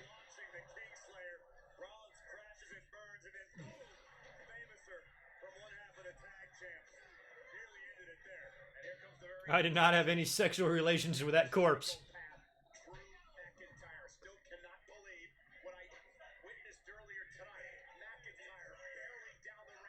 What's it called? Who are the people that like corpse fucking? What there's an audience for that, I swear. I forgot what they're called. Seems gross.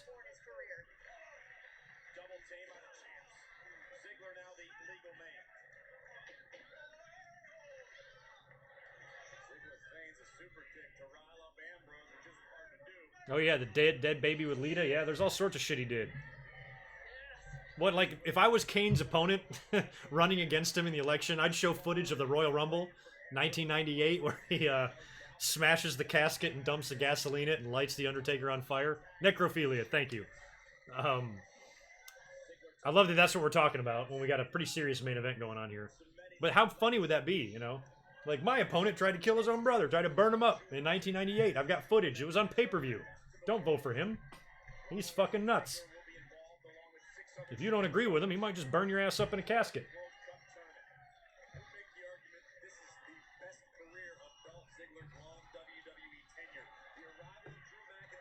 I am going to be, if this title change does take place, I will be a little bit sad for Dolph. I don't know where he goes after this.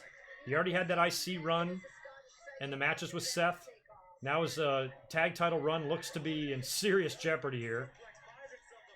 And Drew is going to be off to bigger and better things. Seth and Dean are going to be doing their thing as tag team champs, I guess, and Seth's going to be a dual champion. Where does that leave Ziggler? I don't think they can really put him back in a feud with Seth. He's already done that. So it's not like he can have the IC title really in his future. And I had originally penciled in Drew McIntyre for maybe a feud for the Intercontinental title after all this, but now in the light of the Roman Reigns news, I'm wondering if Drew's going to be moved up a notch, and he's going to be the next challenger for apparently Braun Strowman, who will likely win the title at Crown Jewel. Shit's up in the air right now.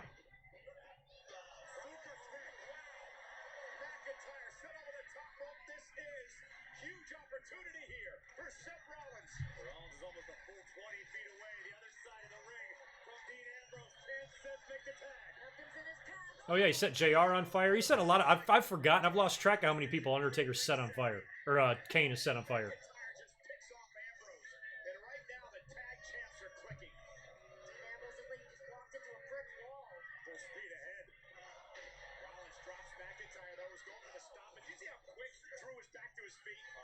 Oh, you said Seth needs to lose the title? I'm of the opposite opinion. The longer the title runs, the better for me. I don't give a shit if a guy holds it for 5 years. I don't care. As many title changes as we've seen over the years. When you got guys like The Miz being like 8-time tag or Intercontinental champions and shit, like that's just insane. It's like the belts change hands every few weeks. Seth can hold that belt till 2028. I wouldn't even care. Well, yeah, fine.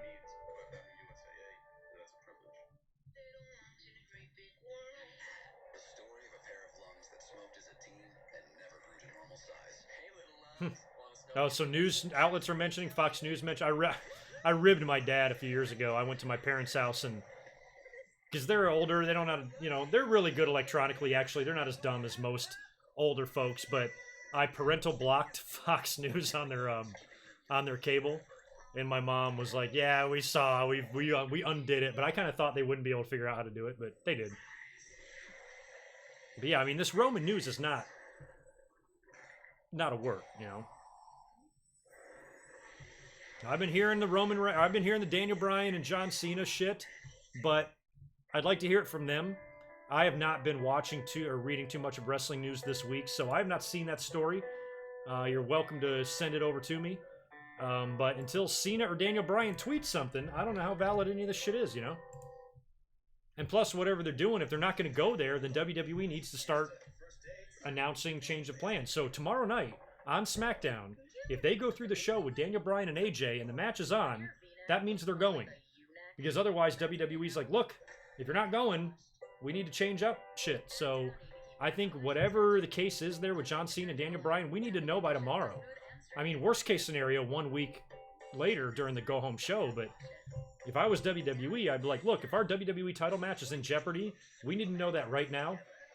And if they do, and Daniel Bryan is really not going, you would expect them to change courses tomorrow night on SmackDown. So if they continue the storyline, they continue the angle tomorrow night, to me that says that Daniel Bryan is going. It's my opinion. And that car you put on hold at CarMax.com is still being held for you free of charge. In answer to all your other questions, yes, no, and that is still illegal. How does Government Plus Care stain defense go beyond sweat protection? I have got something really loud happening out here. Let me make sure this isn't relating to me.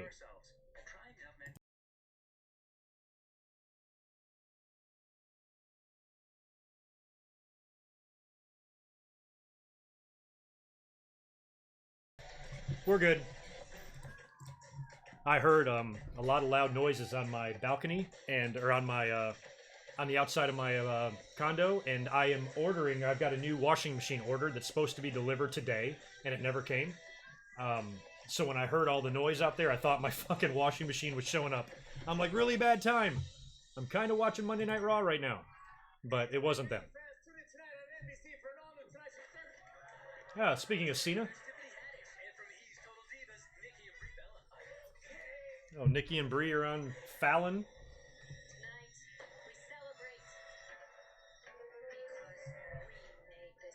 Tag team title match is still going on. It is commercial right now. We are 2 minutes to the top of the hour.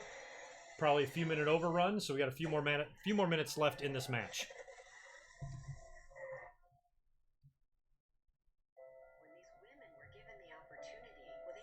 Yeah, Sir Joseph, somebody mentioned that earlier on, put the winner of the Crown Jewel in the match, but that wouldn't make sense. You know, you'd have to win 3 matches just to win the tournament, and then your reward is to go in the ring with 2 guys of monster level like Strowman and Brock. You're not going to stand a chance, you know? I don't think it would make any logical sense for the fan. You know, fans usually care about logic, or at least they pretend to. So I think if you did that, whoever won that tournament would stand no chance of hell of winning. And if that person did win, wouldn't that be burying Brock Lesnar and Strowman, the word that we all love so much? You know, if you have a guy have 3 grueling matches, win them all, win the tournament, and then beat 2 of the baddest dudes in the history of the business, what does that say about the 2 baddest dudes in the history of the business? Not much. So I think I vote no on that. I think you just do the one-on-one. And the Crown Jewel winner can get a title shot sometime in the future. And likely, you know, another thing that supports my pick of The Miz is with all of the confusion and convolution right now at the top on the Universal title side of things on Monday Night Raw, you got to have a SmackDown guy win the World Cup. Because if a Raw guy does it, that means just it's another fucking guy that you have to worry about getting a title shot, and it just might make things even more difficult. So I say Miz is going to be your winner. I vote Miz. And then you can have Drew and Strowman and all that shit feud for the world title on Raw. Maybe even Seth, if Seth drops the IC belt. I'll tell you this, I wouldn't mind seeing Seth Rollins win the title. I wouldn't mind seeing Seth Rollins and Daniel Bryan both walk out of WrestleMania as world champions. But Drew would be cool too.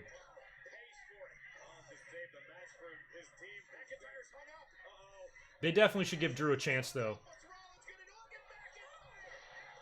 Whoa. I've never seen that.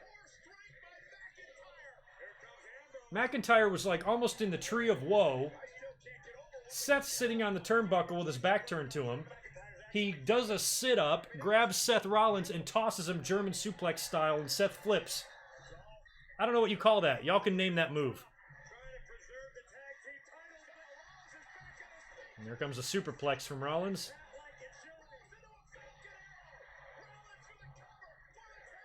Ooh, that was a close near fall there.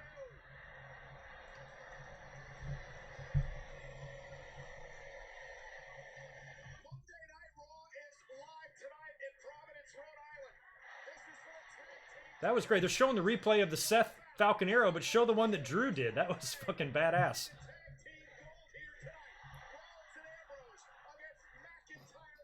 Might have been spot of the night for me.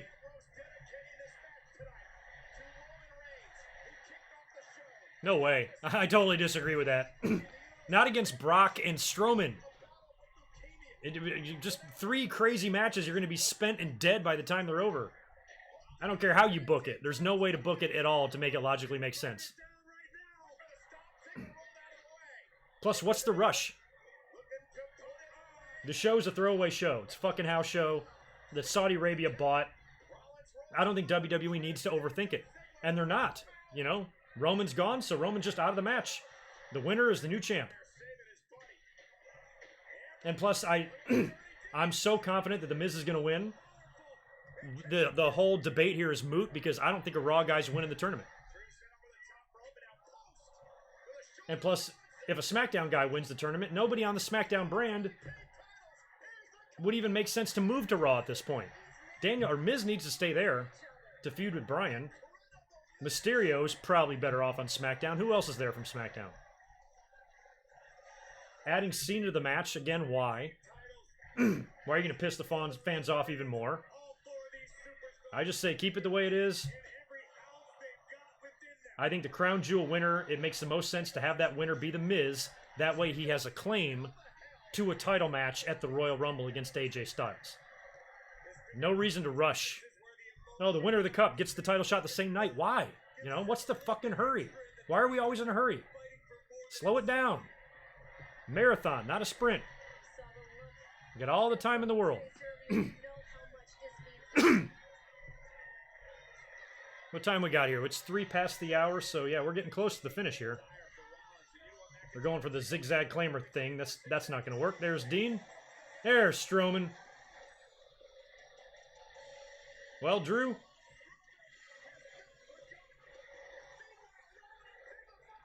Oh, I thought he was going to roll him up for the win. Oh, referee got taken out. No title change? Come on, we got to see a title change. I thought all signs were pointing to title change.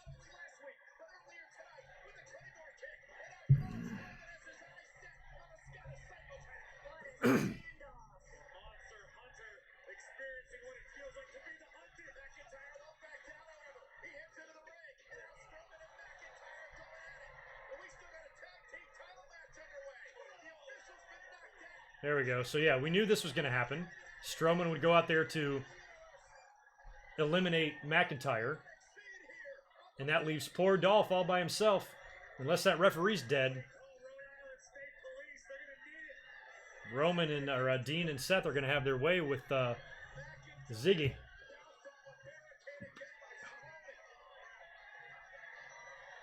The only odds I think there are on a 3MB reunion is when Drew McIntyre becomes champion and he beats both of those fuckers in a handicap match. I think that's the only time you're going to see. Oh, yeah, it's all good. Enzyme, you thought I was being sarcastic? That is not a rare misunderstanding because I'm always fucking sarcastic. So, no, it's all good. But we've had a lot of that tonight. Like, a lot of people are like, oh, it's just a ploy to get Roman cheered. I'm like, how fucking simple-minded are you? Come on. And plus, if you claim to know wrestling so much, you should be able to tell. But yeah, I thought you were being one of them, so it's all good. There's the stomp. There we go. That's going to be it. Oh, Dean's got him. Come on, Eric. Make that 3 count. Yeah, we got new champs. All right. Well, I told you. Hey, those last 2 tag team title switches, I've called right out. SmackDown 1000, as soon as they showed the graphic during the live stream, I'm like, we're going to get a title change. And same thing here. It just felt right. And I was predicting that before Roman made his announcement. And then you combine Roman's announcement and you combine Strowman getting nailed by Drew earlier. Man, that was it. If they don't win it here, when do they win it?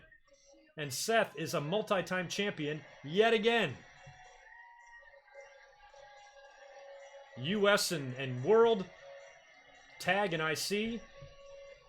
He's done it all.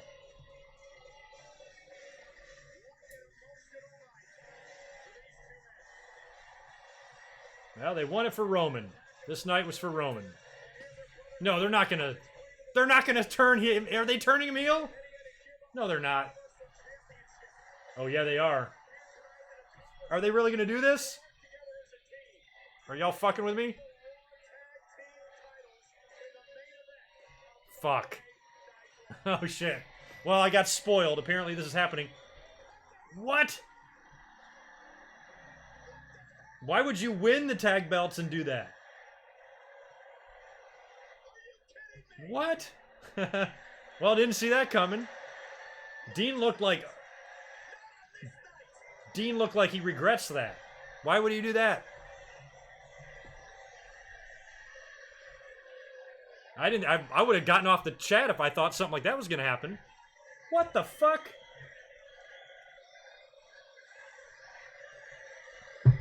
Why would you do that after winning the tag belts?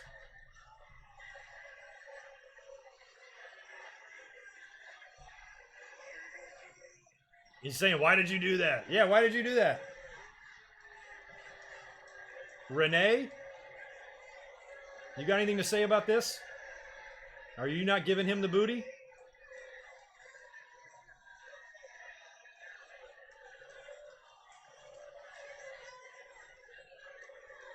What's he gonna do? Help him up? 70% turn? Oh no, there he goes. Well, what the fuck is this about?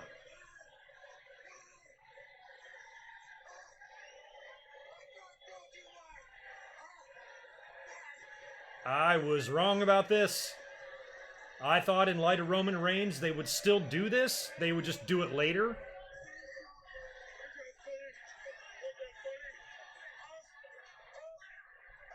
Holy crap. I agree, this kind of doesn't make sense. I'm all for the split. It's just, you can milk it. Why rush this? They could have done this when they dropped the tag team titles to somebody in 8 weeks or something, you know?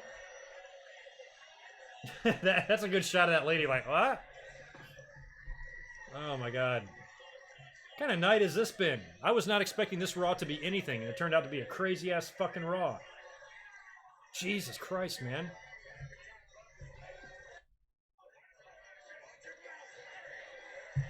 Well, we're going to be hanging out tonight after Monday Night Raw. There's just too much to talk about. Don't you worry about me signing off. I'll be right here.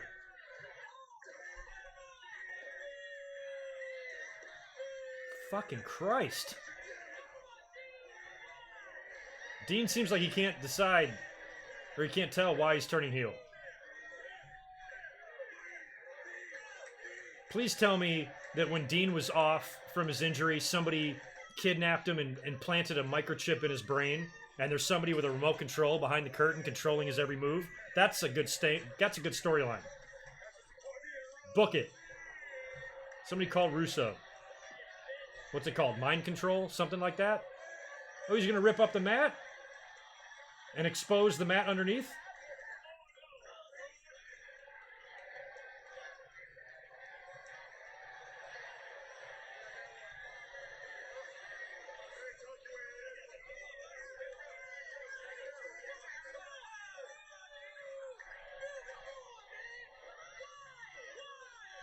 Why?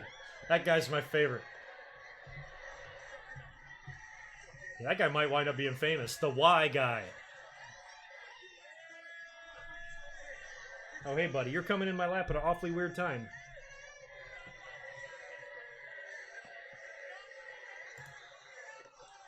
Oh! What, he deedsed him right on the...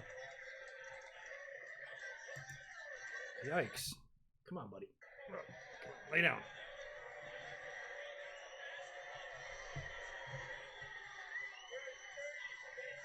Boy, you talk about emotion.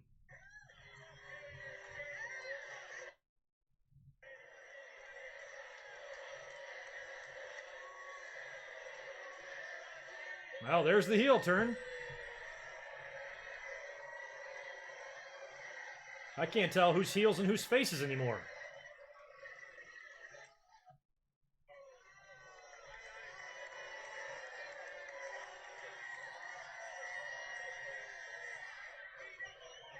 All right.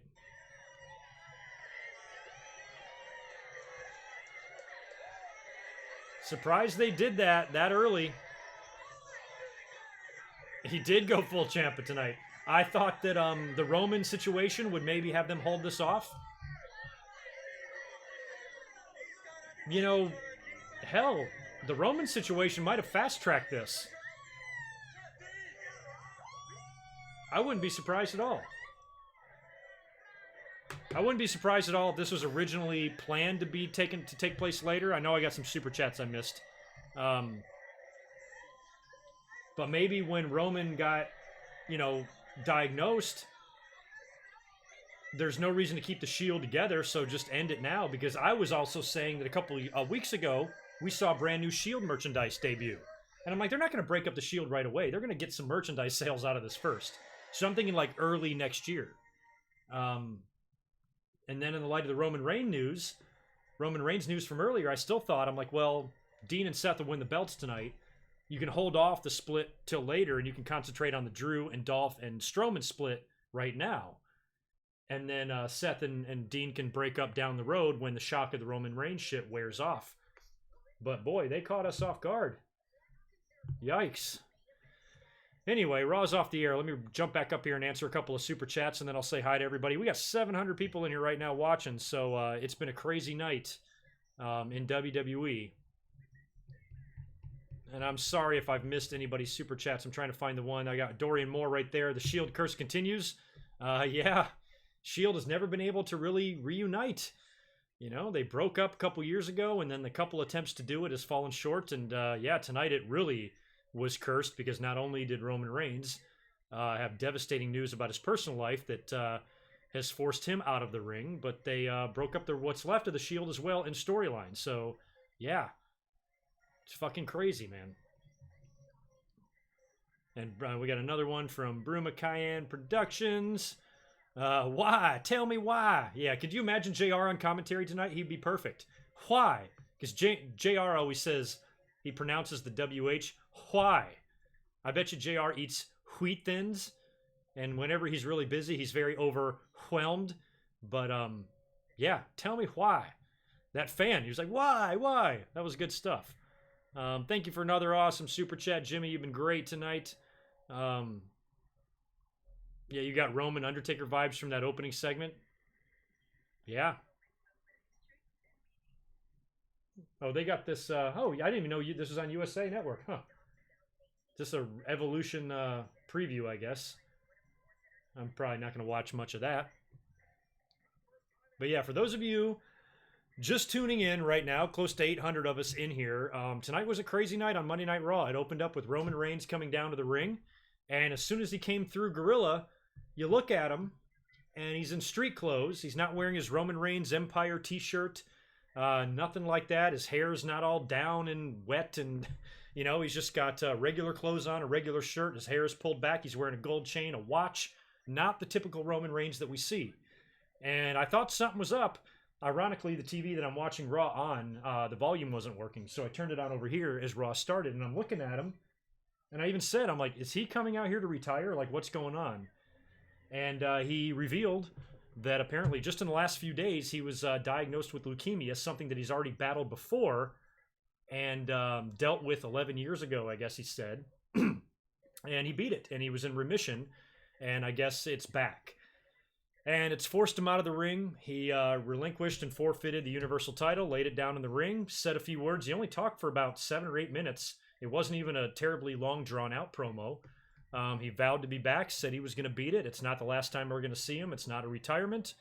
But he's got to leave and take care of himself and his family and be with his family. I mean, this is a guy with a wife and kids. It's a shame. And the crowd, to their credit, was almost immediately supportive. Of course, when his music hits, they booed him. When he got in the ring and stood there, they booed him. But the minute he let them know what was going on, they at least showed that they had a heart, which is nice. I had tweeted out earlier that the type of fans, and I'm not saying all, I'm not generalizing by any means, but you know, all of you know that there are the fans out there, plenty of them, that not only dislike Roman Reigns on TV, but say things like he should go away and die. I wish Roman Reigns would be shot or killed in a car accident so we wouldn't have to deal with him anymore. Oh yeah, that's right. Because a wrestling show isn't personally entertaining you. Let's murder the people that you don't like. And those are the comments that I've seen countless times, thousands of times in YouTube comments. I get it on Twitter, especially if I dare, if I have the gall and the nerve to say one thing remotely positive about Roman Reigns. You get the people that say, "Oh, he should just die. You're an idiot for liking him." Real wrestling fans wouldn't like Roman Reigns. Well, real wrestling fans wouldn't wish him to die either. And I hope that everybody that ever said something like that, for those of you out there that have ever made a stupid ass comment like that, just take a good long look at yourself in the mirror, and ask yourself, am I a good person? The answer is no. It's just horrible to even think that.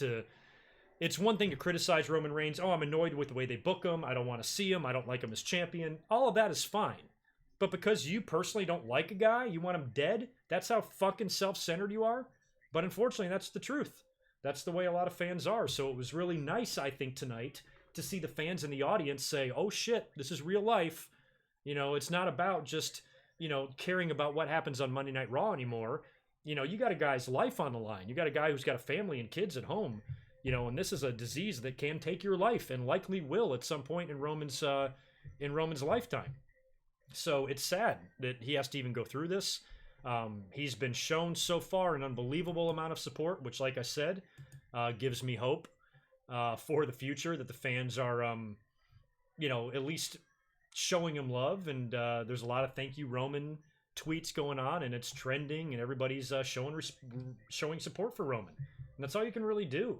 When you take a look at Roman Reigns, does it really make sense to say that he can't wrestle?